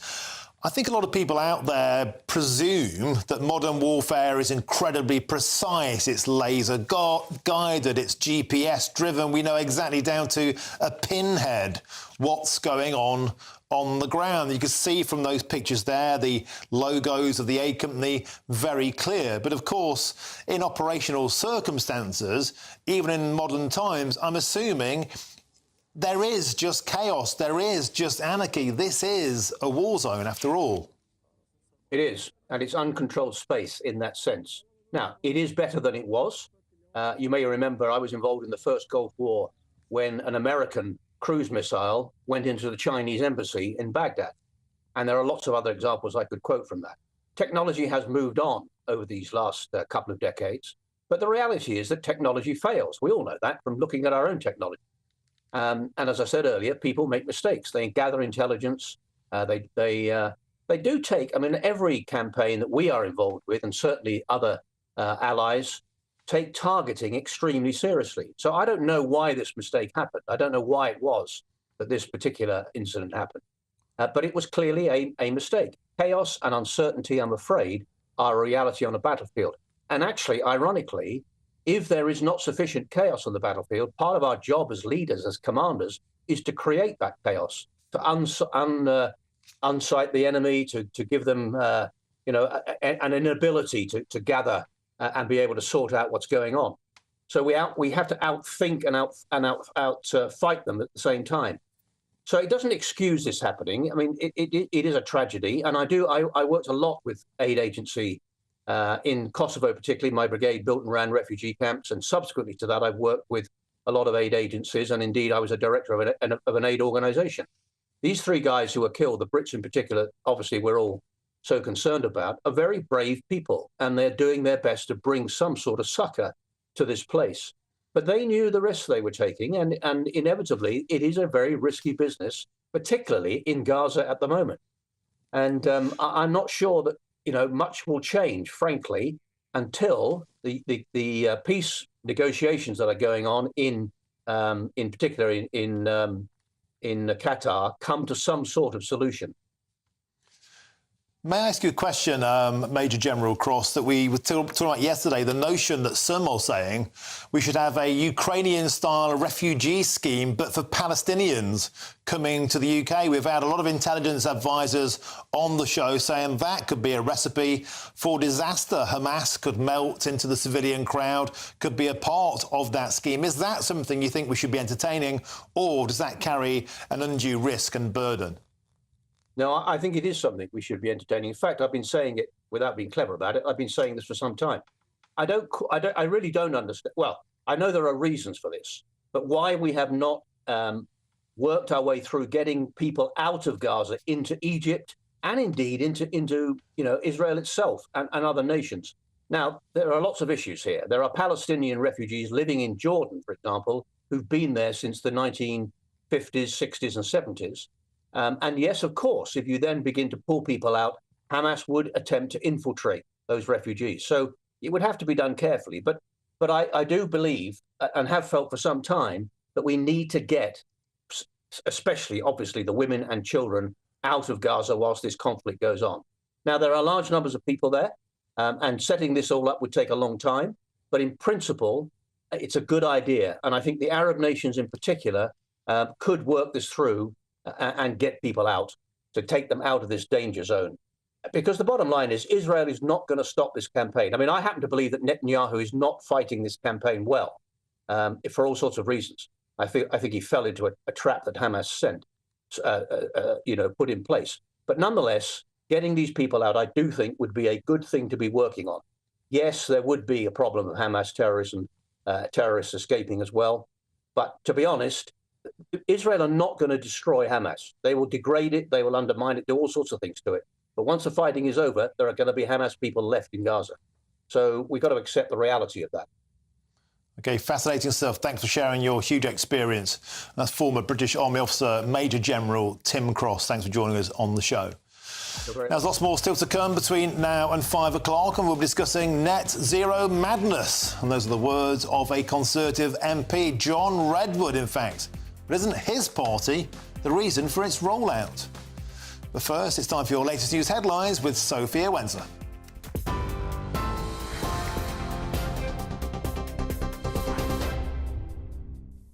Thanks, Martin. It's 4:32. I'm Sophia Wensler in the GB newsroom. Your headlines. A new poll suggests Labour could sweep to victory with more than 400 seats at the next election, leaving the Tories with just 155. YouGov is predicting a landslide for Sir Keir Starmer, with the Conservatives projected to win even less seats than a previous poll conducted in January. And another change of leader may be off the cards, with other MPs, including Penny Mordaunt, Ian Duncan-Smith and Jacob Rees-Mogg, all trailing their Labour challengers. Shadow Foreign Secretary David Lammy says the government should suspend arms sales to Israel if it's clear that international law has been breached. It's after British aid workers John Chapman, James Henderson and James Kirby were killed when their convoy was hit by an Israeli airstrike while they were delivering vital food aid. Police in Finland say a 12-year-old boy suspected of carrying out a shooting at a school yesterday had been bullied, which officers are treating as the motive. Another student, also aged 12, died in the shooting, which happened in a suburb of the capital, Helsinki. 2 girls of the same age were also seriously hurt. A religious charity is warning the Scottish Government against banning conversion therapy for LGBT people. The Christian Institute says the proposal is too broad and risks punishing what it calls harmless behaviour. But the Scottish Government has rejected the claim, saying the proposed law would only apply where there's a clear intention to suppress someone's sexuality. A survey found that 7% of LGBT people in Scotland have been subjected to or offered conversion therapies. And for the latest stories, sign up to GB News Alerts by scanning the QR code on your screen or go to gbnews.com/alerts.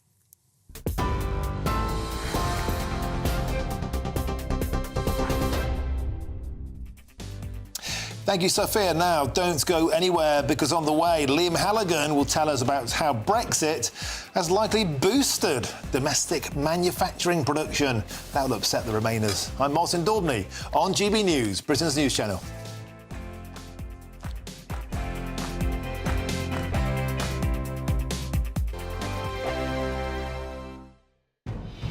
Good afternoon, Britain. Weekdays from midday. Are our relationships with foreign countries actually undermining free speech on a day-to-day basis in our universities? Well, it's very good to be with you. It's difficult to form a kind of clear conclusion because, as we know, universities are much, much more reliant on international fees than they used to be. We are seeing some sort of troubling developments, particularly at the level of admissions criteria. We're seeing quite stark and frankly scandalous disparities in the admissions criteria for domestic students as against foreign students in some universities. And so part of the problem is that the financial incentive structures are such that universities risk becoming more and more dependent upon foreign regimes because they're simply bringing in an awful lot more money. James, of course, all of this discussion, we say countries. Frankly, mainly we're really looking at one country, aren't we? China. Well, China is certainly a focus. I mean, nearly 1 in 3 undergraduate students from overseas at Russell Group universities were from China in 2021. 60% of overseas postgraduates come from China. We know from the FBI and the Five Eyes security chiefs that China is a master at intellectual property theft. And of course, there's a whole range of human rights issue concerns over Taiwan, Tibet, Uyghur Muslims, lockdown tyranny. I mean, all of these are issues about which, researchers and academics should be free to teach and question. And in universities where there is a heavy commercial reliance on regimes like China, there are obvious disincentives to ensuring that academics and students are free to speak their mind on those issues. The latest GB News travel. Good afternoon, I'm John Vincent. Queues on the M90 southbound in Fife. It's all due to an earlier accident at Junction 2 Pit Reedy. All lanes have reopened, but there is still some residual congestion. It's also slow further down the M90 southbound just before Junction 1B Ferry Toll. And we're seeing the usual congestion M90 northbound at Junction 12 at Broxton Roundabout. Queues on the M6 southbound in Cheshire due to an earlier overturned vehicle between Junction 20, the Lim interchange, and 19 for Knutsford, although all lanes have reopened. We're also seeing queues on the M6 southbound. There's a lane closed on the main carriageway and on the slip road to the Sandbach services. That's due to a broken down car. The Sandbach services are between Junction 17 and Junction 16, and slow on the M25 anti-clockwise in Kent between Junction 3, the Swanley interchange, and Junction 2, the Darrenth interchange. You can stay up to date throughout the day by visiting our website gbnews.com. Join me, Camilla Tominey, every Sunday at 9:30 when I'll be interviewing the key players in British politics and taking them to task. This report basically says that he's not fit to stand trial. With an upcoming election looming over Westminster, now is the time for clear, honest answers. I agree. And that's precisely what I'll get. Is he indecisive? Incompetent? That's the Camilla Tominey Show at 9:30 every Sunday on GB News, the People's Channel, Britain's election channel.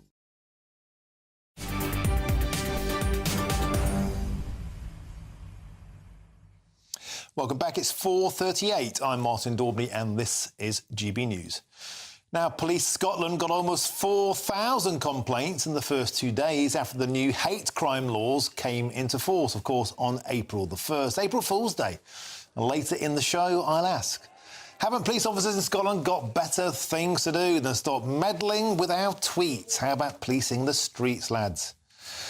Now it's good news for British manufacturing, as the Purchasing Managers' Index grew for the first time in nearly 2 years last month. And guess what? Despite Brexit, we're doing much better than the Eurozone, with the UK outperforming countries such as Italy, France and, of course, the mighty Germany. Well, joining me now to discuss this is Liam Halligan, GB News' Economics and Business Editor with On the Money.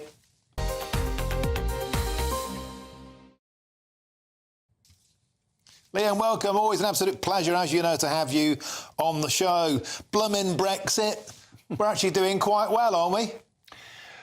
What's come out today, Martin, are some more unofficial numbers. You and I spoke earlier in the week about some unofficial inflation numbers from the British Retail Consortium, not the ONS numbers, not the Office for National Statistics, but an industry survey from the British Retail Consortium saying that inflation in March was down at 1.3%, below the Bank of England's 2% target. As I say, that's unofficial, but that does suggest that we could see interest rate cuts from the Bank of England relatively soon, possibly May or June. And what we've got today is some more unofficial data, Martin, from what we call the Purchasing Managers' Index. This is like preemptive data ahead of official GDP data on the size of the economy. And this PMI survey shows that the UK manufacturing sector, it actually grew during March. And this is the first growth we've seen in manufacturing on a month-to-month basis since July 2022. Let's have a look at the numbers. These are Purchasing Manager Index surveys. They're surveys of business opinion. And the reading is 50.3 in March. That means a majority of British manufacturers, they think that the economy is going to grow. Readings above 50 indicate growth. That's up from 47.5% in February. So that's a big monthly increase from 47.5 to 50.3 on that industry survey reading. It's the first 50-plus reading, the first PMI survey data that points to economic growth since July 2022. And talking of the Eurozone, these PMI surveys, they're conducted across the world.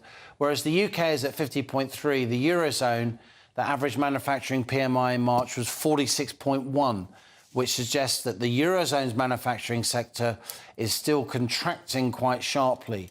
And at the heart of the Eurozone's manufacturing sector, of course, is Europe's biggest manufacturer, which is Germany.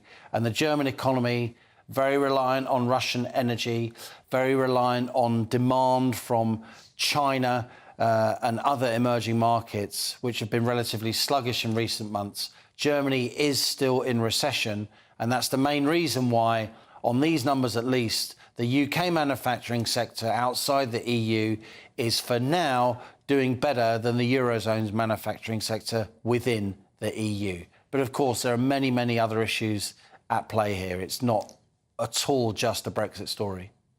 And Liam, we were told, of course, that the sky would fall in after Brexit. Germany languishing there right at the bottom of these figures. UK about midships. Of course, India, Greece, Russia, Indonesia with the most positive outlooks. What is it that's changed in Britain, do you think, that's given this more positive backdrop? Well, clearly, price pressures are easing, Martin. I referred to that preliminary British Retail Consortium data for March, 1.3%, below the Bank of England's 2% inflation target. That's retail inflation. That's what shoppers experience when they go to the high street and they get online. But so-called wholesale inflation is also easing. Price pressures in the pipeline. The cost of the inputs that firms use when they make the goods and services that they then sell to us. those prices are also easing. And this is why manufacturers are starting to see their order books grow again here in the UK. And you're starting to see some more demand, some improvement in business sentiment. Manufacturers actually taking on extra employees now. Manufacturers buying new capital equipment in order to try and expand their output. Look, we're by no means out of the woods at all. The UK economy is flat at best. Of course, we were in recession in the back end of last year. Let's not over-excite ourselves here. But it's clear that the UK economy is now showing some better numbers, not just in terms of inflation, with inflation easing, but also in terms of manufacturing, the heart of the economy, if you like. We are still a top 10 global manufacturer. Manufacturing is still about an eighth of our economy. It still employs hundreds of thousands of people across the UK. So it's a very, very important part of Great Britain PLC. And it's good to see, at least on these preliminary numbers, there's so much bad news around, these are some positive preliminary manufacturing numbers. The PMI survey, the Purchasing Managers Index, the headline measure of inflation outside of the official measures, is now suggesting that the UK manufacturing sector is growing at a time when the Eurozone's manufacturing sector is not. We want the Eurozone to grow. We want Europe to have a strong economy because we trade so much with Europe. But for now, at least, Brexit Britain is leading the way when it comes to the manufacturing recovery across Europe. That's what we like, Liam Halligan. Some super positive news. Thank you very much. I know you care passionately about manufacturing. Thanks for sharing that with us, Captain. Always a pleasure. Now, don't go anywhere, because in a few minutes we'll be discussing Tory veteran MP John Redwood's comments that nobody is buying into what he describes as net zero madness. But it's your party, John, your policy. I'm Martin Daubney on GB News, Britain's news channel.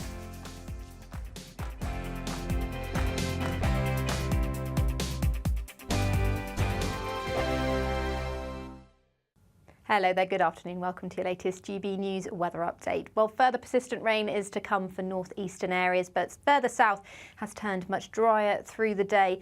But in the southwest, we'll see the next batch of rain arrive through this evening and overnight. That's as this weather front arrives from the southwest. But this weather front up to the northeast, that's what's been bringing this persistent rain to parts of eastern Scotland, northeastern England as well in particular. There's been quite a cold wind as well, so it's been quite a miserable feeling day. And that we're going to stay with that wet weather through much of the night. Across western Scotland, though, it's a very different story, much drier. Here we could see a touch of frost overnight. Further south, though, we're going to see bands of rain, so showery outbreaks of rain are likely for most areas overnight tonight. But it's in the southwest where we'll see the heaviest rain tomorrow morning. This area will push into parts of Wales, the Midlands, and then into the southeast throughout the first few hours of Thursday. So expect some tricky driving conditions if you are travelling Thursday morning. But once it does clear out the way, there'll be a mix of showers around for many areas of England and Wales. But further north, it's going to be a considerably drier day than it has been lately. So a bit of respite on the way, and we'll start to feel a little bit warmer in any of that sunshine that we do see.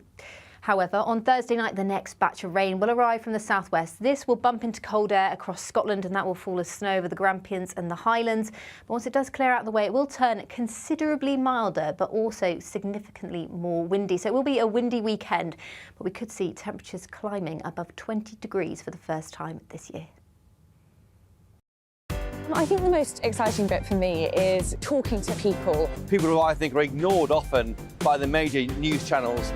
We're going to give news they want to hear. There's a voice there that needs to be heard. I think there's a chance here for a diversity of opinion to be expressed, which you don't find elsewhere. It's really exciting. We don't hold back. We're free to say how decisions that are taken here affect us all around the country.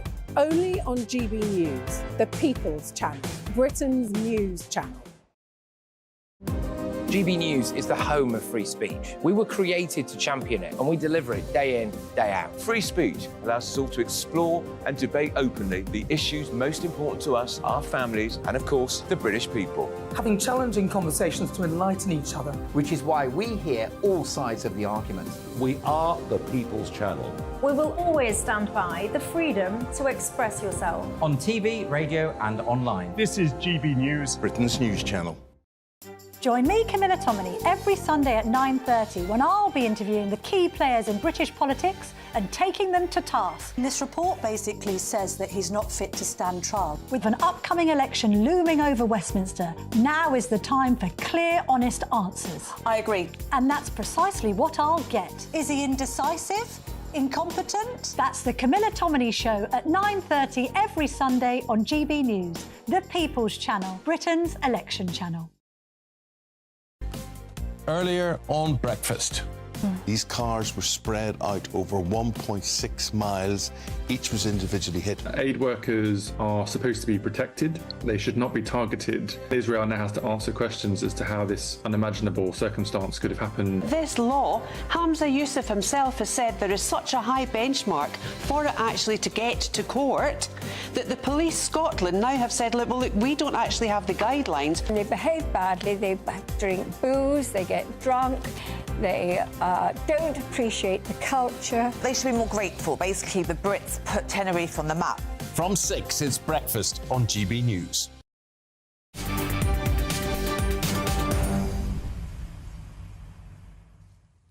Welcome back. 4:49 is your time. I'm Martin Daubney and this is GB News. Now, coming up very soon, I'll be joined by Lee Anderson. In fact, he's just banging at the door, where we'll be discussing everything from migrants to reform versus the Tory party. That one is going to get spicy. But before that, Tory veteran MP John Redwood's commented in The Telegraph that nobody is buying into what he describes as net zero madness. Well, he continues to say that the green revolution lacks public enthusiasm, with the likes of electric cars and heat pumps struggling to gain traction.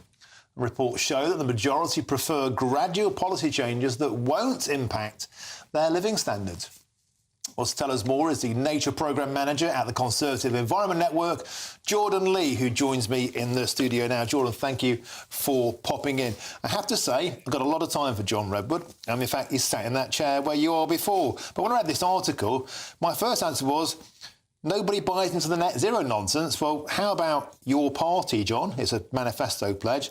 How about the Labour Party, the Liberal Democrats, the Greens, the King, the Church, the BBC, academia, Lovies, the NHS, the Civil Service, police, the fire, the WEF, the WHO, the European Union. Every council in Britain, every nation in the West buys into net zero.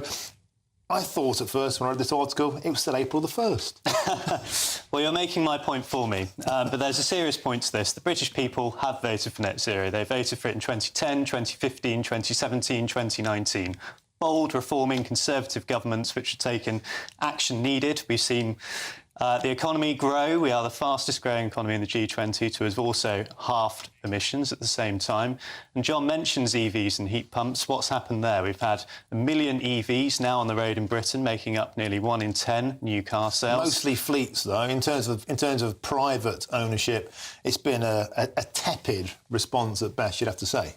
Which is exactly why we need to be pro-business. This is why the Conservative approach to net zero matters, against Labour's policy of simply taxing and spending their way out of problems. And heat pumps as well, it's worth saying, up on last year, nearly 40%, again as a result of tax cuts, which we won't see under a Labour government. But 40% of a very small number, Jordan. I appreciate your enthusiasm, but maybe John's got a point when he's talking about nobody's buying into the net zero nonsense. He means the general public.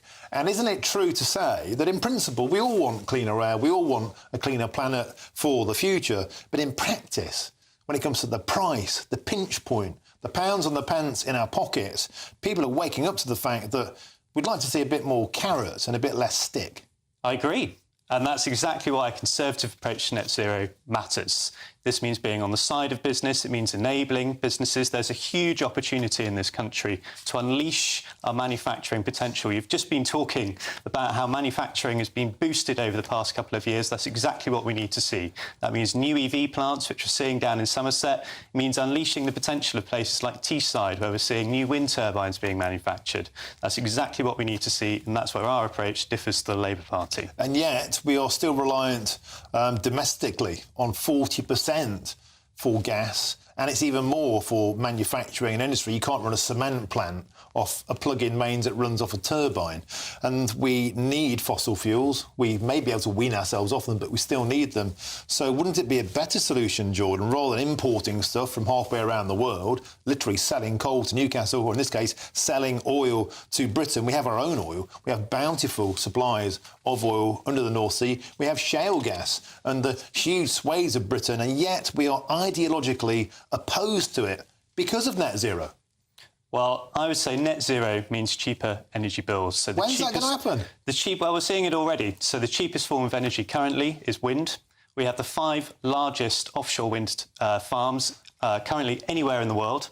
We're seeing, and also let's just say, we need a mix of energy.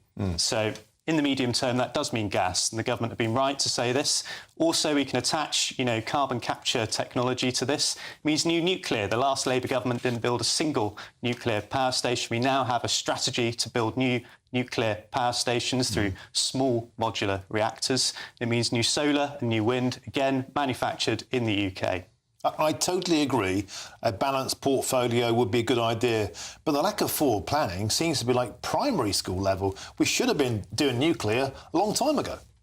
I agree. The last Labour government failed to build a single. But the Tories have been in power for 14 years, Jordan. They could have done something about it in the interim period. But also in that time, we now have, because of a Conservative government since 2010, the 5 largest offshore wind turbines farms anywhere in the world. The economy as well has grown, 79%. At the same time, carbon emissions have halved. I think that's real progress. Superb stuff. I appreciate your enthusiasm. As ever, Jordan Lee, thanks for joining us in Westminster. Now, don't move a muscle, because that man, Lee Anderson, will join me very shortly in the studio. In fact, he's just rocked up, and I know he's in fighting mood. We'll be discussing migrants. He spent a lot of time in the Calais jungles firsthand. He's got stories, anecdotes of what he saw, and the stabbing, the tragic death today in Dunkirk will come as no surprise to that man. We'll also be discussing the war of words between his new party, Reform, and his old party, the Conservatives. I'm Martin Daubney. This is GB News. But first, let's look at your weather forecast, and it's with Annie Shuttleworth.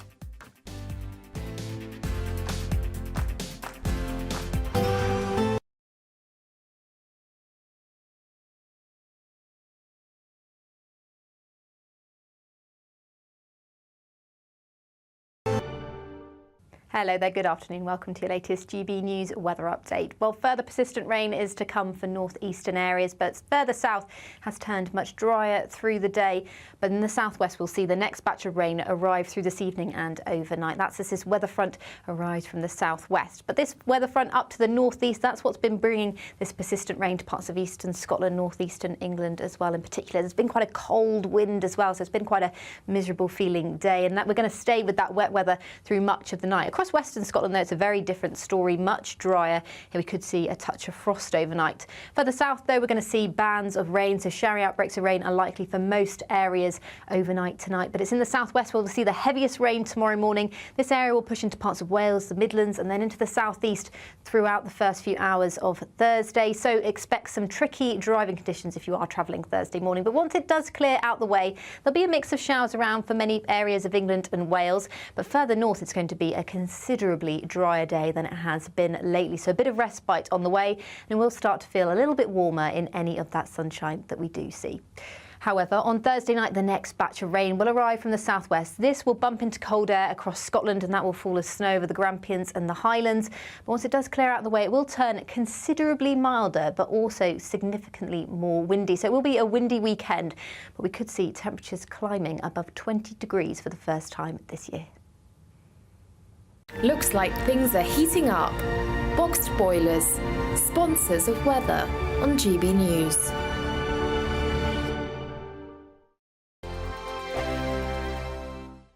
You could win our biggest prize giveaway so far. First, there's an incredible £10,000 in tax-free cash to spend however you like. Plus, courtesy of Variety Cruises, a bespoke 7-night small boat cruise for two worth £10,000. With flights, meals, excursions and drinks included, your next holiday could be on us. Choose any one of their 2025 Greek adventures and find your home at sea. We'll also send you packing with these luxury travel gifts. For a chance to win a prize worth over £20,000, text prize to 63232. Text costs £2 plus one standard network rate message. Or post your name and number to GB04 PO Box 8690 Derby DE1 9TT. UK only. Entrance must be 18 or over. Lines close at 5 p.m. on the 26th of April. Full terms and privacy notice at gbnews.com/win. Please check the closing time if listening or watching on demand. Good luck. The latest GB News travel. Good afternoon, I'm John Vincent. We're seeing the usual queues in Perth and Kinross on the M90 northbound up towards junction 12, the Broxton roundabout. In West Yorkshire, we got queues on the M62. There's a lane closed for an accident at junction 29 for Lofthouse. It's actually on the roundabout. Queues in Manchester on the M60 clockwise. There's a lane closed for a vehicle fire there between junction 8 Carrington and 9 for Trafford Park. Queues on the M25 anti-clockwise in Kent. That's all due to an earlier accident between junction 3, the Swanley interchange, and 2, the Darren interchange, although all lanes have reopened. And we're seeing congestion in Suffolk, the A14 in Ipswich. Eastbound, it's been closed due to an overturned car at the Nacton interchange. Diversion is via the exit and entry slips. And that's your latest travel news. You can stay up to date throughout the day by visiting our website, gbnews.com. 2024, a battleground year. The year the nation decides. As the parties gear up their campaigns for the next general election. Who will be left standing when the British people make one of the biggest decisions of their lives? Who will rise? And who will fall? Let's find out together. For every moment, the highs, the lows, the twists and turns. We'll be with you for every step of this journey. In 2024, GB News is Britain's election channel. I think the most exciting bit for me is talking to people. People who I think are ignored often by the major news channels. We're going to give news they want to hear. There's a voice there that needs to be heard. I think there's a chance here for a diversity of opinion to be expressed, which you don't find elsewhere. It's really exciting. We don't hold back. We're free to say how decisions that are taken here affect us all around the country. Only on GB News, the People's Channel, Britain's news channel.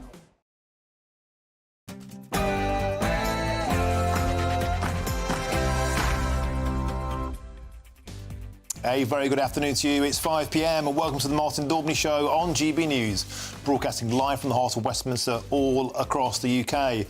Now, in a few minutes' time, I'll speak to this man here, Reform MP Lee Anderson, in the studio. I'm going to ask him about the ongoing war of words between his current party, Reform, and the Conservatives, and also his take on the migrant camp situation. He spent a bit of time over in them himself. Also on the show, could Humza Yousaf be prosecuted under his own controversial hate crime laws? Well, Police Scotland had almost 4,000 complaints within 2 days of the law coming into force. And yes, people have complained about Scotland's First Minister's own speech, his obsession with white people. Delicious, he couldn't make it up. And with the country suffering a chronic housing shortage, could one of Labour and Sir Keir Starmer's big policies be the key to winning the next election? You've heard about the NIMBYs, he wants the YIMBYs. And that's all coming up in your next hour.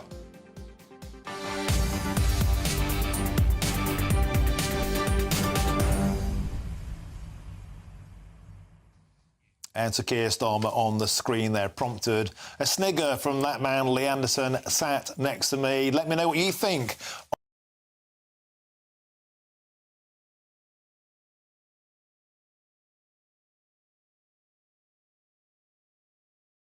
I'll kick off this hour with your latest news headlines with Sophia Wensler.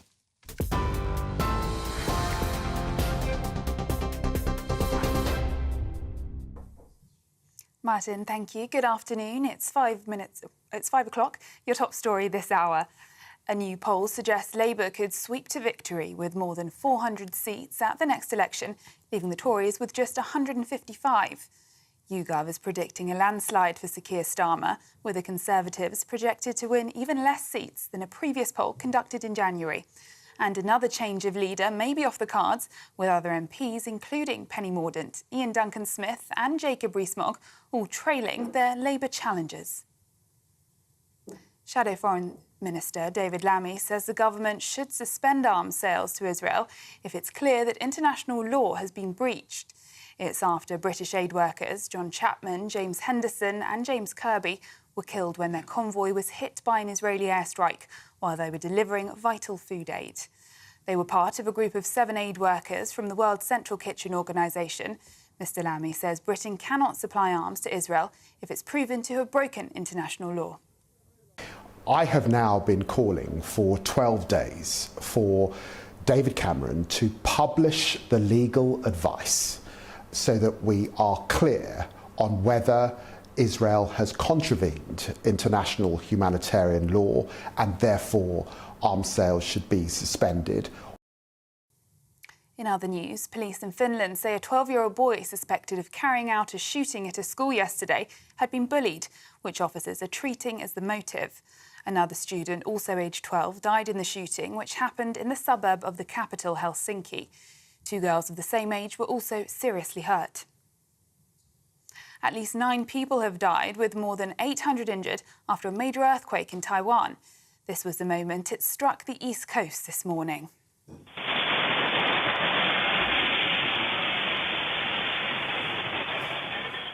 Tremors were recorded as high as 7.7 magnitude during the morning rush hour. News anchors, rocked by the earthquake during live broadcasts, remained steady on air whilst the newsroom was shaking. Rescue teams are now working into the night in search of survivors. More than 100 are thought to be trapped in tunnels, under buildings, or stuck under landslides. Questions are being asked about how a 43-year-old man was able to commit 2 sex attacks years apart despite receiving a jail sentence. Fareed Isa Tariq will spend 18 years in prison for raping a woman in Swindon after he tricked her into accepting a ride in a fake taxi. He was previously jailed in 2012 for a near-identical crime. Let's cross now to Brussels, where Lord David Cameron is speaking after a meeting of NATO foreign ministers. We'll bring you that shortly. Beat that target, and NATO is incomparably stronger. And I always feel that NATO wasn't something I had to learn about or understand. I feel I grew up with it. I was born and brought up just between Greenham Common, where the cruise missiles were stationed, and Aldermaston, where our nuclear programme was centred. The first countries I visited as an adult were the Soviet Union and Eastern Europe. So I never needed reminding or understanding of the vital importance of NATO in our national life. And it's been extraordinary, having supported it all through its quiet years in which some people wondered whether it had a functioning brain. I never lost faith in NATO. I always kept the faith in NATO, and it's great to be celebrating its 75th anniversary, and a 75th anniversary when it is so much stronger today than it has been for years. And today, of course, at the NATO Foreign Ministers meeting, we welcome Sweden for the first time as a full participant. And to bring 2 countries, Finland and Sweden, into NATO, both so highly capable militarily, so financially strong, so knowledgeable about their region and their military obligations, definitely makes NATO stronger. I wanted just to talk in my 10 minutes, because you've had a long day. Why is NATO so successful? What is next for NATO? And what will truly determine its success or failure in the years ahead? Why it's so successful? I think you have to go back to 1948 and something Ernie Bevin said. He said when they founded NATO, decisions we take now will be vital to the future peace of the world. And that was absolutely... And that's Lord Cameron speaking there in Brussels. And now we'll take you back to Martin.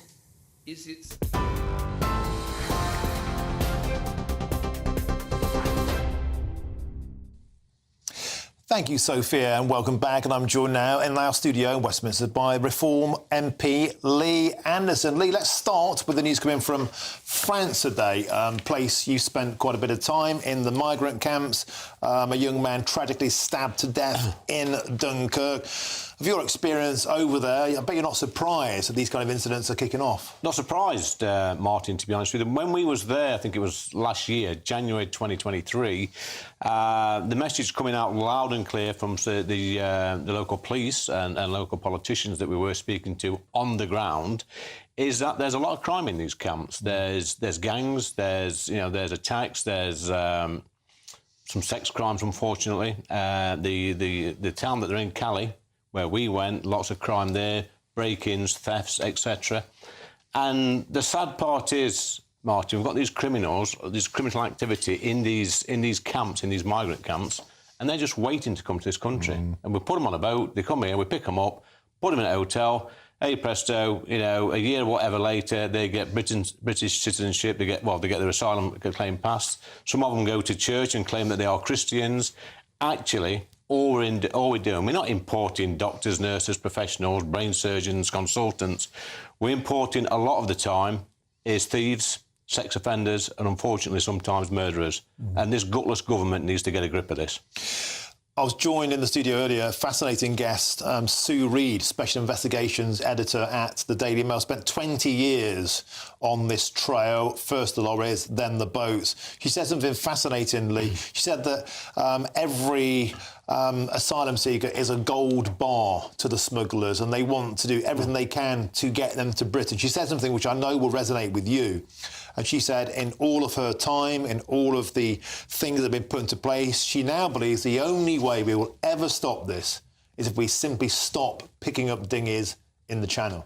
I said it from day one, Martin, in the chamber in that place over there. The moment they land on these shores, we should put them on a boat and send them straight back to France. That's the only way you're going to stop it. Pushbacks in the Channel as well. And I've always said, look, if we can pick people up in the Channel and bring them to this country, we can pick them up in the Channel and take them straight back to France. It takes courage, it takes political will, and unfortunately, the government over there and Parliament as a whole haven't got that courage. But the British people demand this now, because we see it time and time again. Another nearly 1,000 at the weekend come over, Martin. How many of those in that 1,000 are going to be committing all sorts of horrible crimes in this country? The people of this country have had enough. They're fed up to the back teeth. Now you're no longer in the Conservative Party, and you see the Prime Minister, Rishi Sunak, with his podium saying, stop the boats. I mean, you shake your head there. Do you think he ever believed he could stop the boats? Do you think he ever truly wanted to stop the boats? I could stop the boats tomorrow. Tomorrow is that simple. I'll just explain it to you, Martin. Pushbacks, and the moment they land here, send them straight back to France. And we had a golden opportunity last year with the Rwanda flights. That should have gone, that flight. The Prime Minister, the Home Secretary should have said, we're not listening to you.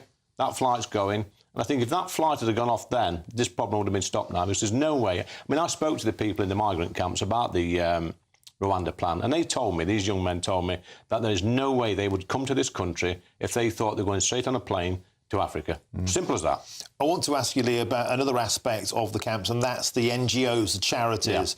Yeah. And yesterday, Care for Calais were making another demand, and that is this time we should take a Palestinian refugee scheme, a bit like the Ukrainian one.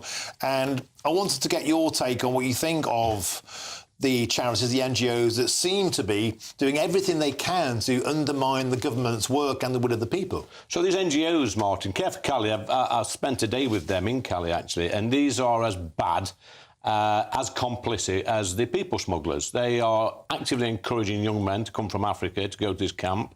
They're feeding them, clothing them, giving them shelter. Nothing wrong with that. That's a humane thing to do. They're giving them new mobile phones and data and learning them how to speak English. These are the same young men, some of them, not all of them, by the way, but some of them who are committing crimes in France in these camps, and then we ship them to our wonderful country. They take advantage of the asylum system.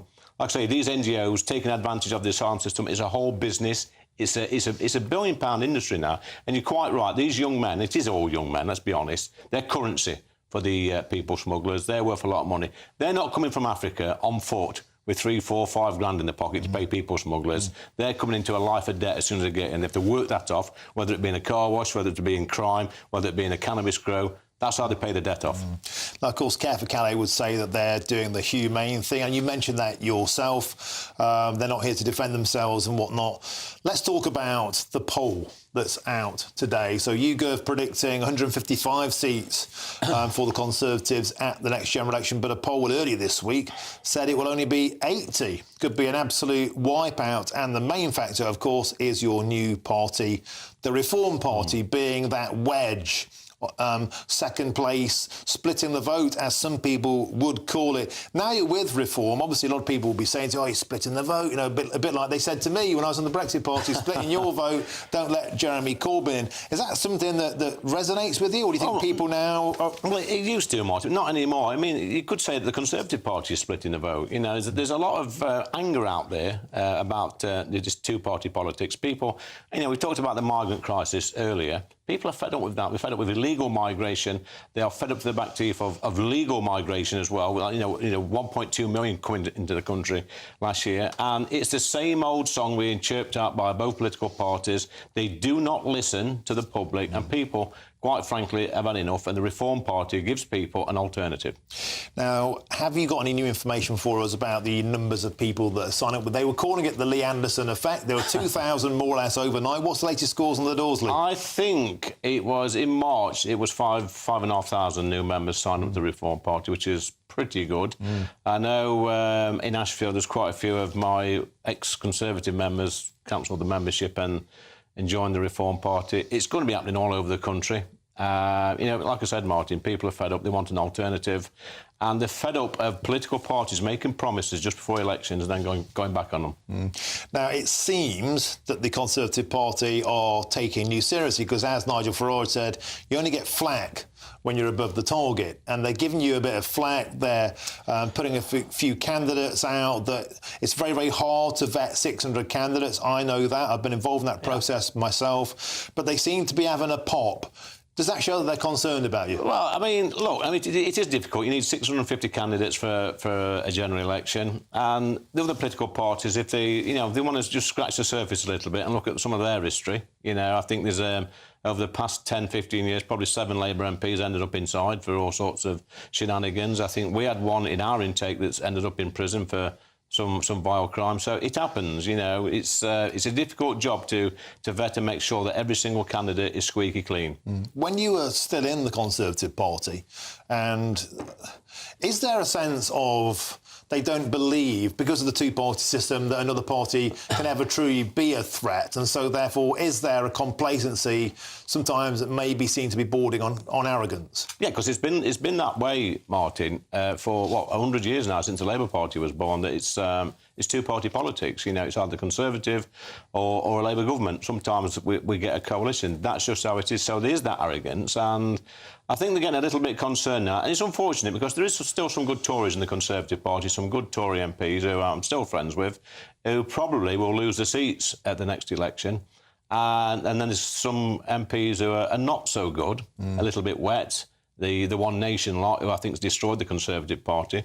And I think the One Nation lot are actually worse than what the Labour Party are, because they're just the socialists in disguise. And so do you think that's going to be the problem? We saw with Europe, effectively, two Conservative parties. Yeah. We saw that with the Labour Party. I mean, you were old school Labour, as I was, as many voters were. And do you think now that this division is going to be so big it might even reset the party after the wipeout? Well, it could do. I mean, you look at the place over there where I work, Martin, during the Brexit debate and before the referendum, the 3 parts of that place was against Brexit. It proves once again how out of touch Parliament is with the general public. It's not just the Labour Party, the Conservative Party.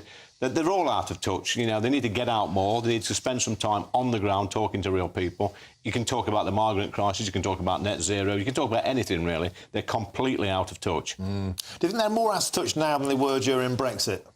I think they probably are, because they sort of, you know, we got the Brexit, supposedly got Brexit done. We've not really got it done. They think that's one box tick. They can get back onto business as usual. And business as usual for that place over there is ignoring the British public. I've got a graphic I'd like to show you if we have it there on screen. Electoral Calculus looked at the Conservative vote and where it's going to go. I found it absolutely fascinating. So a large part of the vote will be peeling off. We can see on screen there in terms of the percentiles, look, of where the Tory vote is going to go. You can see there's 8 bodies there, if you like, going over to Reform. 8, I found this bit fascinatingly, 8 there going over to won't vote. Yeah. Lee, when you're out and about in Ashfield and elsewhere across Britain, Tory voters saying they're going to check out, not bother to turn up. Are you hearing that? It's not just Tory voters, Martin, it's Tory members. And, when I moved to the Reform Party, or should I say when I had the whip took off me, I had lots of councillors contact me, Conservative councillors from around the country saying they weren't standing again. They were resigning the membership. They're fed up. They're not going to vote Conservative at the next election as well. So that's the sort of place the party is in at the moment. It's very sad because I've got a lot to thank the Conservative Party for. They gave me a political home, but unfortunately that home wasn't the home I thought it was going to be. It was, I might as well have stayed in the Labour Party. Do you really mean that? Well, there's no difference, Martin. There's probably, I would say, probably 80 to 100 good, strong Tories in that place over there. I've got some good friends. I've got, your Jacob Rees-Mogg, your Brendan Clark-Smiths, people like that. I've got strong Conservative values. But that's sort of, that's bullied out the way by the One Nation lot, who I know Number 10's frit to death of the One Nation lot because there's more of them. So they've got the power. And it's sad for the country. But they'll be feeling the pinch in the blue wall. The Liberal Democrats will be going for their seats. I mean, big names like Jeremy Hunt even could be in big trouble. Well, let's hope so. Because, you see some of these, Lib Dem-facing seats in the south, south-west, and some of the MPs we've got, unfortunately, I don't like to talk ill of my former colleagues, they're not Conservative. They're Liberal. The One Nation lot are mostly Liberal. They don't talk about stuff that we talk about, the common sense stuff. They hate talking about migration, illegal and legal migration. They think, I was called racist, I was called Islamophobic by some of the One Nation lot. I'm not.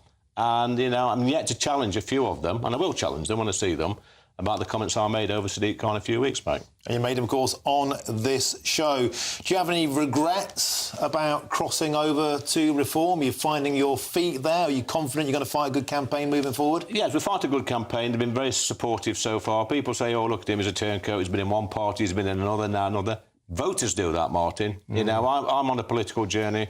I'm looking for that party, since I got into politics, that's going to put this country first and put British people first. And unfortunately, the Labour Party never did that. The Conservative Party, I thought they was going to, but they failed on migration, both legal and illegal. And Reform are ticking all the boxes. You're going to any working men's club in places like Ashfield, which you know very well, and people will say, I'm voting Reform at the next election. OK, Lee Anderson, thank you very much for joining us in the studio. Always a pleasure. Right, let's move on. That was absolutely excellent. And it's time for our biggest giveaway of the year so far. Your chance to win a 10 grand Greek cruise for 2, 10 grand in tax-free cash and a whole host of luxury travel gifts. Well, your 2025 holiday could be on us here at GB News. And here are all the details that you need to enter. You could win our biggest prize giveaway so far. First, there's an incredible £10,000 in tax-free cash to spend however you like. Plus, courtesy of Variety Cruises, a bespoke 7-night small boat cruise for 2 worth £10,000. With flights, meals, excursions and drinks included, your next holiday could be on us. Choose any one of their 2025 Greek adventures and find your home at sea. We'll also send you packing with these luxury travel gifts. For a chance to win a prize worth over £20,000, text WIN to 63232. Text costs £2 plus 1 standard network rate message. Or post your name and number to GB04 PO Box 8690 Derby DE1 9TT. UK only. Entrance must be 18 or over. Lines close at 5 p.m. on the 26th of April. Full terms and privacy notice at gbnews.com/win. Please check the closing time if listening or watching on demand. Good luck. Now, police say J.K. Rowling's tweets about trans women aren't criminal.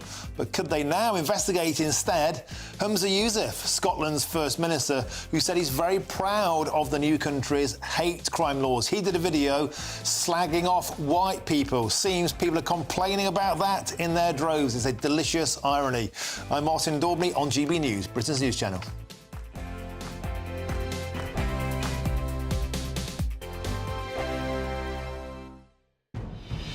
Good afternoon, Britain. Weekdays from midday. Children's stories like Peter Pan and Alice in Wonderland now come with a trigger warning at universities, alerting readers to possible themes of white supremacy. Yes, these warnings are being applied to colonial narratives. That's the claim, commonly found in adventure stories and famous novels from the Victorian era. Well, joining us now is the actor Charlie Lawson. And Charlie, these warnings have been applied to Peter Pan and Alice in Wonderland. What's this university getting at? Well, look, first of all, this is nothing new. We hadn't heard about it for a while. Universities have been doing this over the last couple of years. I remember having a chat with one of your colleagues. But when Gabriella, the lovely Gabby, phoned me up today, I had to beg her to put me on after 9 o'clock because I found myself getting rather irate about the whole thing. But I will do my best to be very polite. Yes, keep it clean. Yes, look, which is quite difficult for me, as you'll appreciate, over this subject. Look, this is universities just jumping on the same trying to be relevant bandwagon. Is it any wonder that we look at the quality of graduates from university, and in my humble opinion, some of them are slightly disappointing. But I did phone a couple of people I knew who had sons and daughters at various leading universities, and they had been speaking this morning. And thank the Lord, they think it's a complete load of bloody nonsense, as I do. Give the C.S. Lewis Centre a ring in East Belfast, because that's where your man came from. And I think you'll find you'll get short shrift, because we're not all about that in East Belfast. We don't censor anything. Join me, Camilla Tominey, every Sunday at 9:30 when I'll be interviewing the key players in British politics and taking them to task. This report basically says that he's not fit to stand trial. With an upcoming election looming over Westminster, now is the time for clear, honest answers. I agree. And that's precisely what I'll get. Is he indecisive? Incompetent? That's the Camilla Tominey Show at 9:30 every Sunday on GB News, the People's Channel, Britain's election channel.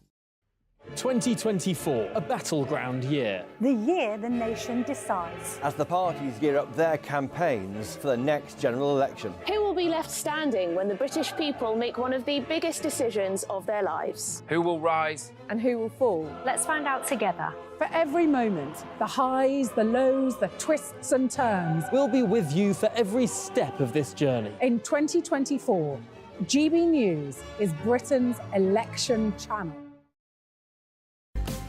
Earlier on breakfast, these cars were spread out over 1.6 miles.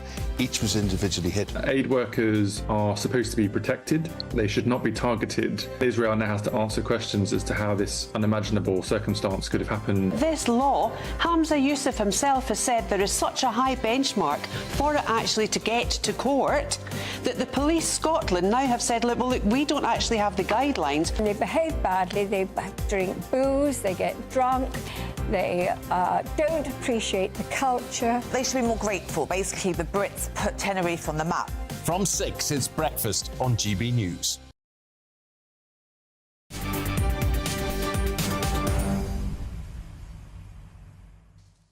Welcome back. 5:25 your time. I'm Martin Daubney and this is GB News. Now, later in the show, I'll talk about some of the worst mistakes made by people who have won millions on the lottery. And believe me, there are some absolute belters.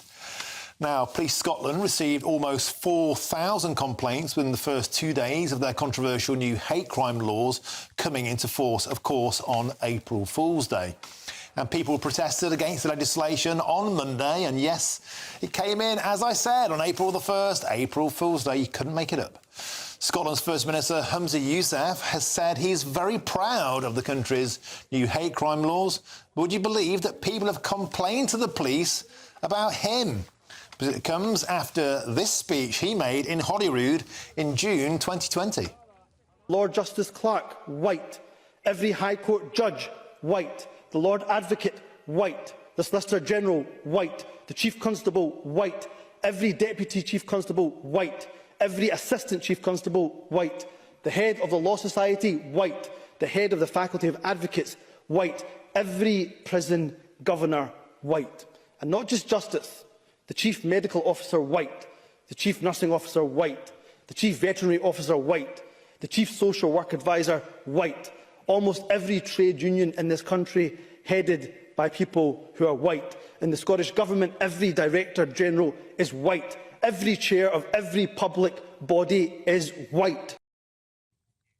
And I am white. So, is Humza Yousaf in trouble? Well, no, he's not. Police Scotland said it received a number of complaints, but they previously established no crime had been committed. Well, joining me now is the founder of Fair Cop, Harry Miller. He's a former police officer and he's white. And he once had a non-crime hate incident recorded against himself over tweets that he posted. Harry, welcome to the show. Always an absolute pleasure. The First Minister of Scotland brought in this new law, but he's got form himself of being divisive in what he says. And isn't that the way it should be? We're allowed free speech without it being policed by the government. Absolutely. It is a thing of pure joy that this ridiculous act has come to bite him on the backside quite so quickly as it has. My understanding is that he's received far more complaints about his speech than J.K. Rowling has received, which is quite something in actual fact. But getting down to the more serious matter about this, I consider this to be a literal act of treason.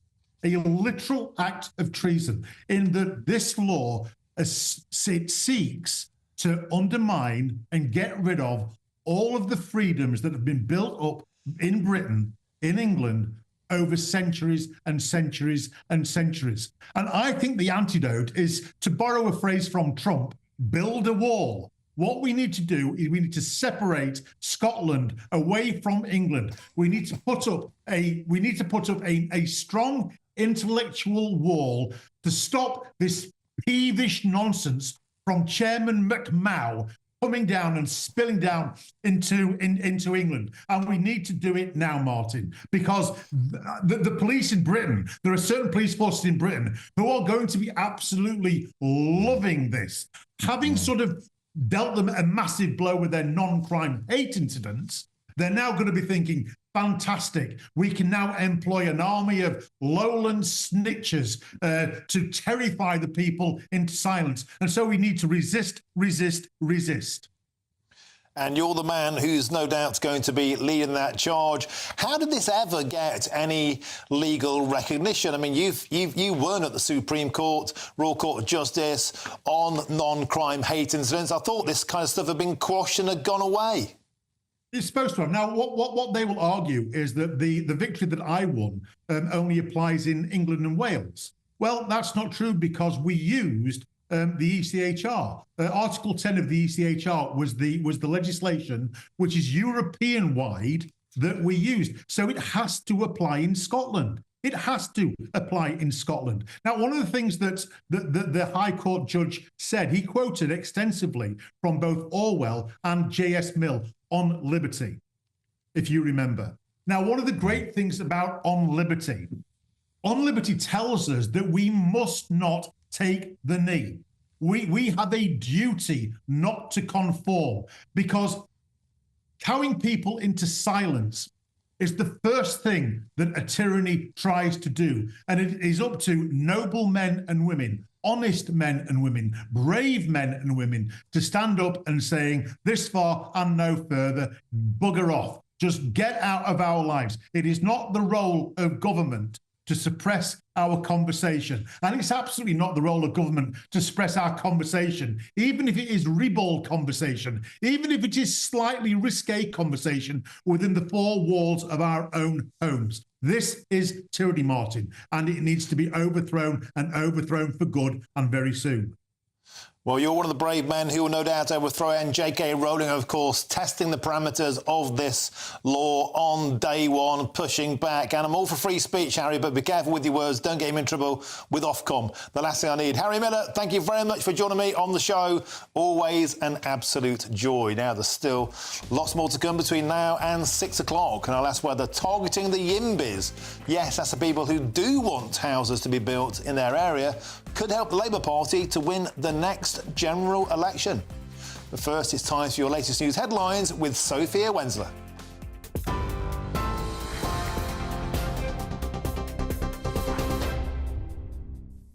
Martin, thank you. It's 5:31. I'm Sophia Wensler in the GB newsroom. Your headlines. A new poll suggests Labour could sweep to victory with more than 400 seats at the next election, leaving the Tories with just 155. YouGov is predicting a landslide for Sir Keir Starmer, with the Conservatives projected to win even less seats than a previous poll conducted in January. And another change of leader may be off the cards, with other MPs, including Penny Mordaunt, Ian Duncan-Smith and Jacob Rees-Mogg, all trailing their Labour challengers. Shadow Foreign Secretary David Lammy says the government should suspend arms sales to Israel if it's clear that international law has been breached. It's after British aid workers John Chapman, James Henderson and James Kirby were killed when their convoy was hit by an Israeli airstrike while they were delivering vital food aid. They were part of a group of 7 aid workers from the World Central Kitchen Organisation. Mr Lammy says Britain cannot supply arms to Israel if it's proven to have broken international law. The Reform UK party has removed 2 parliamentary candidates for making statements that they say fell beneath their standards. Jonathan Kay and Mick Greenhoe will no longer contest seats after campaign group Hope Not Hate accused them of sharing racist views on social media. A religious charity is warning the Scottish Government against banning conversion therapy for LGBT people. The Christian Institute says the proposal is too broad and risks pushing what it calls harmless behaviour. But the Scottish Government has rejected the claim, saying the proposed law would only apply where there's a clear intention to suppress someone's sexuality. A survey found that 7% of LGBT people in Scotland have been subjected to or offered conversion therapies. And for the latest stories, sign up to GB News Alerts by scanning the QR code on your screen or go to gbnews.com/alerts.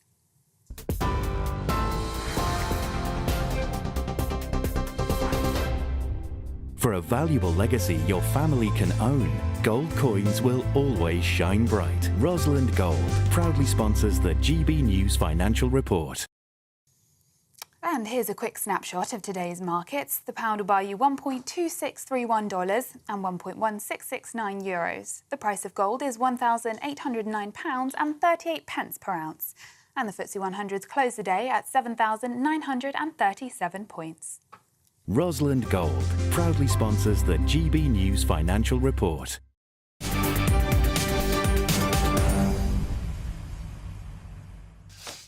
Thank you, Sophia. I've got a few of your emails to read out. You've been sending in hundreds and hundreds. It's really got you going about the fake stamps story. So Jessica Holden at GB News did the expose on this. People getting fined £5 for barcode stamps, which are somehow getting into the system from reputable outlets, post offices, big supermarkets, and that yet they're moody. No one knows where they're coming from, and we need to look into it. And Jeff said this. So the Royal Mail is now going to investigate itself about the stamps. That worked out really well with the sub-postmasters, didn't it? Jeff, I can sense your cynicism there in your tone. Now, joining me now is Bev Turner, who's again standing in for Michelle Dewberry this evening on Jubes & Co. 6 till 7. Bev, always a joy to see you. What's on your menu? We've got a very busy show tonight, a couple of great guests who disagree on a lot of our topics, so expect a few fireworks. We're going to be talking about the situation in Israel with the death of these 3 British aid workers, these impressive, remarkable young men. Is this a tipping point now? Is it time to stop selling arms to Israel? Lord Blunkett, he's been talking in the Daily Mail today, writing very passionately about digital ID. I think it's a terrible idea. You and I slightly disagree on this, Martin. Of course, he's selling it under the auspices that it will stop illegal migration. Will it, or will it just control all of us? And also, Prue Leith, the chef, she said that the government are utterly spineless when it comes to obesity and that the big corporations are winning the war. Are making us fat, is she right? And also, I'm sure you've discussed this as well, 141 new billionaires in the last 12 months alone. We'll be talking about what areas they work in, really, and asking how do we keep people ambitious, particularly the younger generation, but whilst also letting them know that real jobs exist, which don't necessarily make you into a billionaire. Should we be taxing the rich more? How do we narrow that divide between the haves and the have-nots without, stopping all of that hard work from those at the top? Great stuff. Sounds feisty as ever, Bev. And if you find out where any of those 140 billionaires are, I'm available. I could be persuaded. Thank you very much, Bev Turner, standing in for Michelle Dewberry, Jubes & Co. 6 till 7, right after this show. Now, loads of you have been getting in touch today, and I'll read out some of your emails in a few minutes' time. Please get in touch. There's still time before the end of the show. gbviews@gbnews.com, of course, is the email address. I'm Martin Daubney on Britain's news channel, GB News.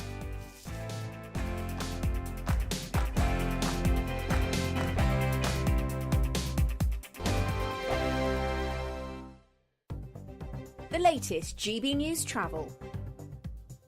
Good afternoon, I'm John Vincent. Queues on the M19 northbound in Perth and Kinross at junction 12, the Broxton roundabout. It's also stop-start in Glasgow on the M8 in both directions in the roadworks between junction 20 West Street and 15 for Townhead. Queues in West Yorkshire on the M62, particularly slow if you're heading eastbound. It's all due to an accident at junction 29 Lofthouse on the roundabout. Queues on the M6 southbound in Cheshire. There's a lane closed for a broken down vehicle between junction 19 Knutsford and 18 for Middlewich. Slow for the M60 clockwise in Manchester. There's a lane closed due to a vehicle fire. That's between junction 8 Carrington and 9 for Trafford Park. And we've got queues on the M25 anti-clockwise in Kent due to an earlier accident between junction 3 the Swanley interchange and 2 the Darrenth interchange. You can stay up to date throughout the day by visiting our website, gbnews.com. This is GB News, Britain's news channel. Offline and overlooked. That's what Age UK say millions of British pensioners are. Why? Because they cannot or won't access the internet. It's leading to digital exclusion. So the charities campaigning for public services like banks, utilities and even the NHS to maintain a more human approach. Everything's online. People assume you've got a smartphone with a mobile number and an email, and without that you don't exist in this world anymore. We've got to try and get the government to see that it's so important to make people feel that they belong, because there's a feeling that the older generation just feel that they're forgotten, they're in the way, and we already know that anyway, but it's just another reason for them to feel that they're not wanted. They'll just accept it and they'll say, well, that's it, I can't do it anymore, and that's it, whereas other people would be really kicking and screaming. So we need to be the voice for older people. Despite digital technology playing an increasing role in our lives, around 1 in 5 over 65s in the UK don't use the internet. Thornycroft Centre in Pontefract, West Yorkshire, provides a space for this age group to socialise and get help to go online. I'm not that good with mobiles, so when you mention anything about online, I ain't a clue what you're talking about. The closure of thousands of banks is also detrimental to the older generation. A lot of our members what come, they tend to use cash. They don't like to use bank cards. I think a lot of it's trust or the lack of knowledge. They don't understand how it works. I think they're very vulnerable as well with online. It's really important that they're aware how to use it and how to use it safely. So, in an online era, it's still crucial for many to have an offline option.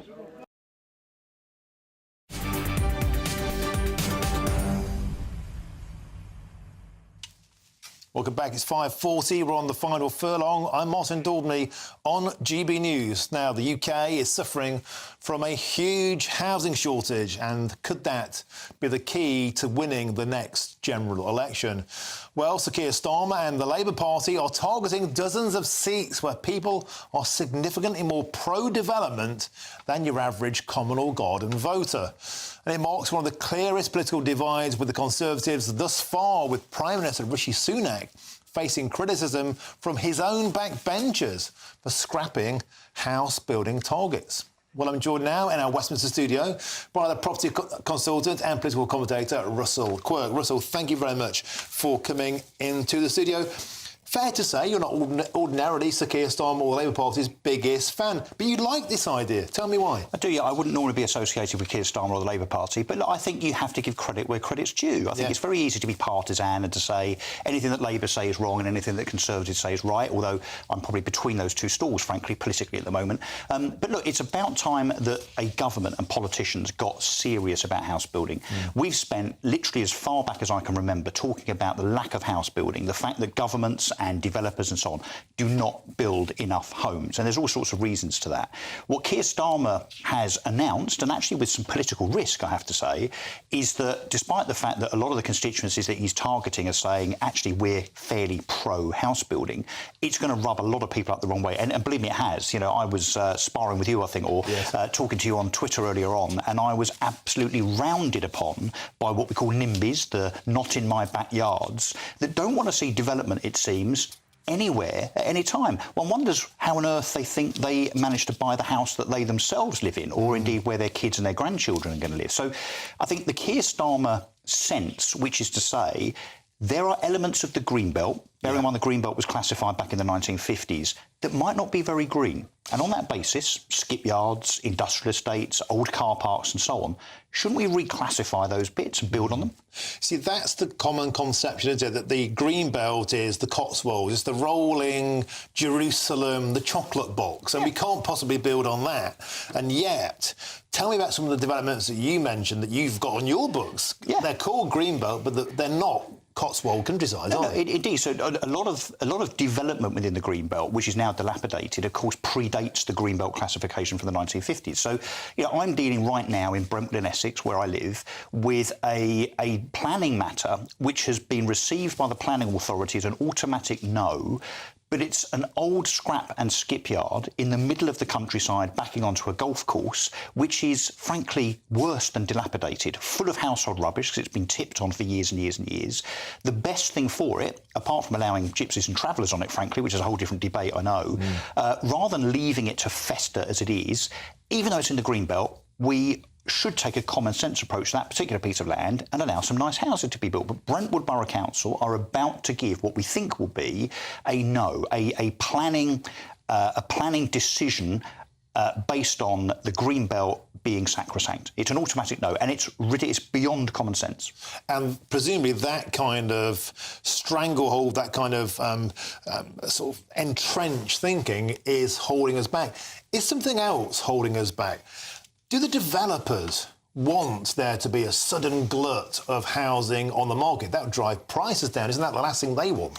That's definitely true. So there are two things holding things back, and it's not the old kind of rehearsed mantra around the planning system. That's pretty broken, but it's not that. One of the problems is the NIMBYs, people that go to their local councillors on every planning application that's slightly contentious, and they say, we don't want this in our backyard, literally. But it's a good point with regard to developers. So something like 70% of all homes in Britain now are built by the top 10 house builders, the big PLCs like Persimmon and Bellway and Bovis and so on. They have a job to do at the behest of their shareholders, which is to make sure they maximise shareholder value. That means that they drip feed out their plots based on how well the market's doing. So, of course, if they were to develop all 700,000 of what they call their land bank right now, yes, you're right, that would drop prices and that wouldn't be good for shareholder value. Now, rather than just living with that and saying, OK, well, you know, we're just going to have to be at these the behest of these house builders, government needs to think about a different solution where perhaps we take some of the house building in this country, shock horror, away from those major house builders, perhaps even do it themselves as a government so that we can get round that bottleneck, that obstacle. See, the more you talk about it, the more it makes sense. And in these target seats, they're London seats, and we all know that the huge barrier. I bought a house in the 90s in West Norwood for 90 grand. You'd be hard pushed to get anything for under £500,000 now. Salaries haven't really gone up. In fact, in journalism, the starting salary is pound for pound more or less identical. Yes. So we're not having the buying power. You can see why this would land well, especially with young professionals who can't even dream of getting on the property ladder. And it will do, but obviously it will take a while for this to filter through, for it to not just meet the needs of people that want to buy a home, but of course this has an effect on social housing, affordable homes and so on. And look, one other thing that I found quite remarkable on Twitter this morning, the amount of people that say, well, it's all because of immigration. That's the problem. Look, we can argue about immigration being out of control till the cows come home. It is, I accept that. But this problem of inadequate housing has lasted for decades, way before people started coming over to Dover on small boats, frankly. So it's not just that that's the problem. There are solutions to this. I'm just not sure that governments otherwise are listening. Let's maybe hope that Keir Starmer does actually execute on this and start grabbing the bull by the horns and thinking about Greenbelt as something that needs to perhaps be a little bit compromised. Superb, Russell Quirk. Mainlining common sense. It'll never catch on, mate. Thank you very much for coming into the studio. Now, what would you do if you won an absolute fortune on the National Lottery? Well, apparently, one man who won a few £100,000 didn't even tell his missus. They'd been married to her for 30 years. In fact, he sent her to the supermarket while the advisor came round to talk to him. Got some great stories coming up after this. I'm Martin Daubney on GB News, Britain's news channel.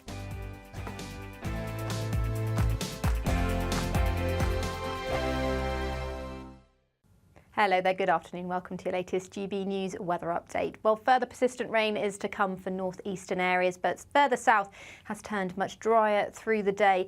But in the southwest, we'll see the next batch of rain arrive through this evening and overnight. That's as this weather front arrives from the southwest. But this weather front up to the northeast, that's what's been bringing this persistent rain to parts of eastern Scotland, northeastern England as well in particular. There's been quite a cold wind as well, so it's been quite a miserable feeling day. And that we're going to stay with that wet weather through much of the night. Across western Scotland, though, it's a very different story, much drier. Here we could see a touch of frost overnight. Further south, though, we're going to see bands of rain, so showery outbreaks of rain are likely for most areas overnight tonight. But it's in the southwest where we'll see the heaviest rain tomorrow morning. This area will push into parts of Wales, the Midlands, and then into the southeast throughout the first few hours of Thursday. So expect some tricky driving conditions if you are travelling Thursday morning. But once it does clear out the way, there'll be a mix of showers around for many areas of England and Wales. But further north, it's going to be a considerably drier day than it has been lately. So a bit of respite on the way, and we'll start to feel a little bit warmer in any of that sunshine that we do see. However, on Thursday night, the next batch of rain will arrive from the southwest. This will bump into cold air across Scotland, and that will fall as snow over the Grampians and the Highlands. But once it does clear out the way, it will turn considerably milder, but also significantly more windy. So it will be a windy weekend, but we could see temperatures climbing above 20 degrees for the first time this year. I'm Patrick Christie's. Every weeknight from 9, I bring you 2 hours of unmissable, explosive debate and headline-grabbing interviews. What impact has that had? We got death threats and the bomb threat and so on. Our job is to do what's in the best interest of our country. You made my argument for me. My guests and I tackle the issues that really matter with a sharp take on every story. I'm hearing it up and down the country. That was a beginning, not an end. Patrick Christie's tonight from 9 p.m. only on GB News, Britain's news channel. I'm Christopher Hope. And I'm Gloria Di Piero, bringing you PMQ's live here on GB News. Whenever Parliament is in session on a Wednesday at midday, we'll bring you live coverage of Prime Minister's questions. We'll be asking our viewers and listeners to submit the questions that they would like to put to the Prime Minister, and we'll put that to our panel of top politicians in our Westminster studio. That's PMQ's live here on GB News, Britain's election channel. I think the most exciting bit for me is talking to people. People who I think are ignored often by the major news channels. We're going to give news they want to hear. There's a voice there that needs to be heard. I think there's a chance here for a diversity of opinion to be expressed, which you don't find elsewhere. It's really exciting. We don't hold back. We're free to say how decisions that are taken here affect us all around the country. Only on GB News, the People's Channel, Britain's news channel.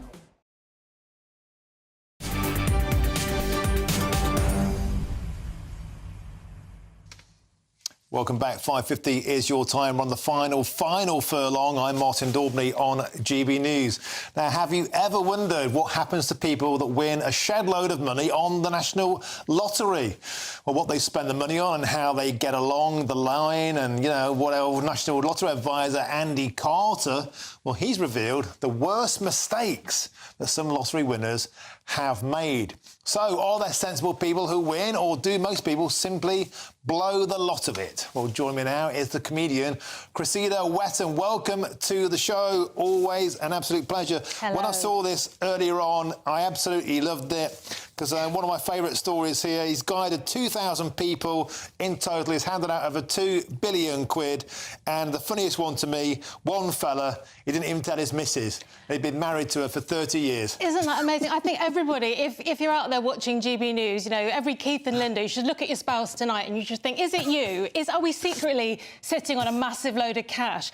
I can't believe that. Overall, apparently, we're quite conservative. It's only 2% of people that go mad, but somebody somewhere hasn't told their wife. Yeah, what's interesting about this is that apparently, I'm surprised about this, women are more sensible when they win. They don't go on a big, massive spending splurge. They're a bit more conservative than men. It's men who go and blow it, usually on fast cars. How dare you, Martin? Well, apparently, the best thing to do is to talk about it, and women like to talk, don't we? So I think we have lots of discussions before we do anything crazy. And also, I was surprised to learn that young people, I mean, I don't know what's going on with young people. They don't drink anymore. They don't seem to do anything interesting anymore. And apparently, they're very careful with their finances and plan ahead. What's going on with them? It's so sad, isn't it? I mean, that's just awful. So apparently the vast majority of people are really sensible. I want to hear about the few people that weren't. I want to hear about the crazy people that did go for the Aston Martin, that they can't fit the pram in at the weekend. I want to hear about the crazy ones. Well, we, of course, remember that gentleman who splurged it all on quad bikes and drugs and prostitutes in Norfolk. Looks like he was Andy Carroll. Looks like he was an isolated incident. Well, I don't know him personally, Martin. I don't know if he's a friend of yours. He sounds like a good-time girl. Probably somebody to be friends with in the short term, maybe not in the long term, I don't know. What does this tell us about does money make us happier? If we're hiding it from the missus, if we're not even spending it because we're scared of going to the wire, do people actually want to win it? I mean, I'd give me left leg to win the lottery. These people, they sound like all they do is take care of stuff and not tell the wife. Well, I mean, I've got no idea what it's like to be rich, Martin, but the guy, he says it makes people happier in the long term, so not initially. I mean, how sad is that? So in the beginning, it's just a headache, and then they sit down with all these helpful people that guide them, and apparently slowly but surely, if you're brave, you can get used to being mega rich. Well, I've got to say, I don't know about you, I do very much enjoy the misery of lottery winners when their lives fall apart. Just makes me feel slightly better that I didn't win it myself. Wow, Sheldon Freuder? I can't pronounce it. That's so sad, Martin. No, I think good luck to them. Obviously, if it were me, you know, I'd open an enormous donkey sanctuary. That's what I'd do, the right thing. Yeah, well, you're all heart. Thanks for joining us on the show, comedian Cressida Wetton. Always an absolute pleasure to see you on the show. Now then, it is a very special news day at GB News because Nigel Farage is today celebrating his 60th birthday. Now, if you want to raise a glass to Nigel, you can do now. I'll be raising a glass with him in person. I'm about to go to his party and tuck a few away. You know, I promise not to get too out of shape. But, of course, I'll be here with you tomorrow, 3 till 6. Got a quick email here. Lee Anderson, of course, was in the show earlier. Graham says this: how can anyone fail to be impressed with what Lee Anderson had to say? I can't imagine Reform UK. They will definitely have my vote.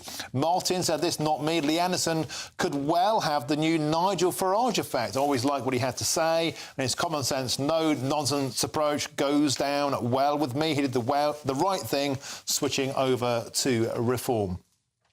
Well, that's it from me. I'm off to have a couple of bevies with Nigel Farage. Dubes & Co. is up next, with Bev Turner standing in, of course, for Michelle Dubey. That's 6 till 7 p.m. And don't forget to join us from 6 a.m. tomorrow. It's breakfast with Stephen and Ellie, followed, of course, by Britain's Newsroom at 9:30 with Andrew and Bev. Does she ever stop working? And then it's Tom and Emily with Good Afternoon Britain from midday. And then My Ugly Mush is back at 3. I'm Martin Daubney. This is GB News. Now it's time for your weather with Annie Shuttleworth.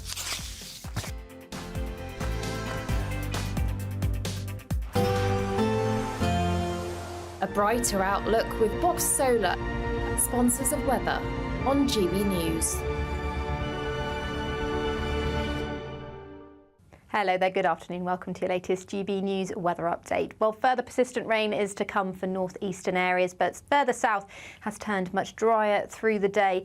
But in the southwest, we'll see the next batch of rain arrive through this evening and overnight. That's as this weather front arrives from the southwest. But this weather front up to the northeast, that's what's been bringing this persistent rain to parts of eastern Scotland, northeastern England as well in particular. There's been quite a cold wind as well, so it's been quite a miserable feeling day. And that we're going to stay with that wet weather through much of the night. Across western Scotland, though, it's a very different story, much drier. Here we could see a touch of frost overnight. Further south, though, we're going to see bands of rain, so showery outbreaks of rain are likely for most areas overnight tonight. But it's in the southwest where we'll see the heaviest rain tomorrow morning. This area will push into parts of Wales, the Midlands, and then into the southeast throughout the first few hours of Thursday. So expect some tricky driving conditions if you are travelling Thursday morning. But once it does clear out the way, there'll be a mix of showers around for many areas of England and Wales. But further north, it's going to be a considerably drier day than it has been lately. So a bit of respite on the way, and we'll start to feel a little bit warmer in any of that sunshine that we do see. However, on Thursday night, the next batch of rain will arrive from the southwest. This will bump into cold air across Scotland, and that will fall as snow over the Grampians and the Highlands. But once it does clear out the way, it will turn considerably milder, but also significantly more windy. So it will be a windy weekend, but we could see temperatures climbing above 20 degrees for the first time this year. That warm feeling inside from Boxed Boilers, sponsors of weather on GB News. With thanks to Variety Cruises, a family company sailing since 1942, you have the chance to win a £10,000 7-night small boat cruise for two. With flights, meals, excursions and drinks included, you'll be able to choose from any one of their 2025 Greek adventures and explore Greece like never before. Plus, you'll also win £10,000 in tax-free cash to make your summer sizzle. And we'll pack you off with these luxury travel gifts. For a chance to win a prize worth over £20,000, text prize to 63232. Text costs £2 plus one standard network rate message. Or post your name and number to GB04 PO Box 8690 Derby DE1 9TT. UK only. Entrance must be 18 or over. Lines close at 5 p.m. on the 26th of April. Full terms and privacy notice at gbnews.com/win. Please check the closing time if listening or watching on demand. Good luck. The latest GB News travel. Good afternoon, I'm Sean Moore. In the West Midlands, the M6 northbound's got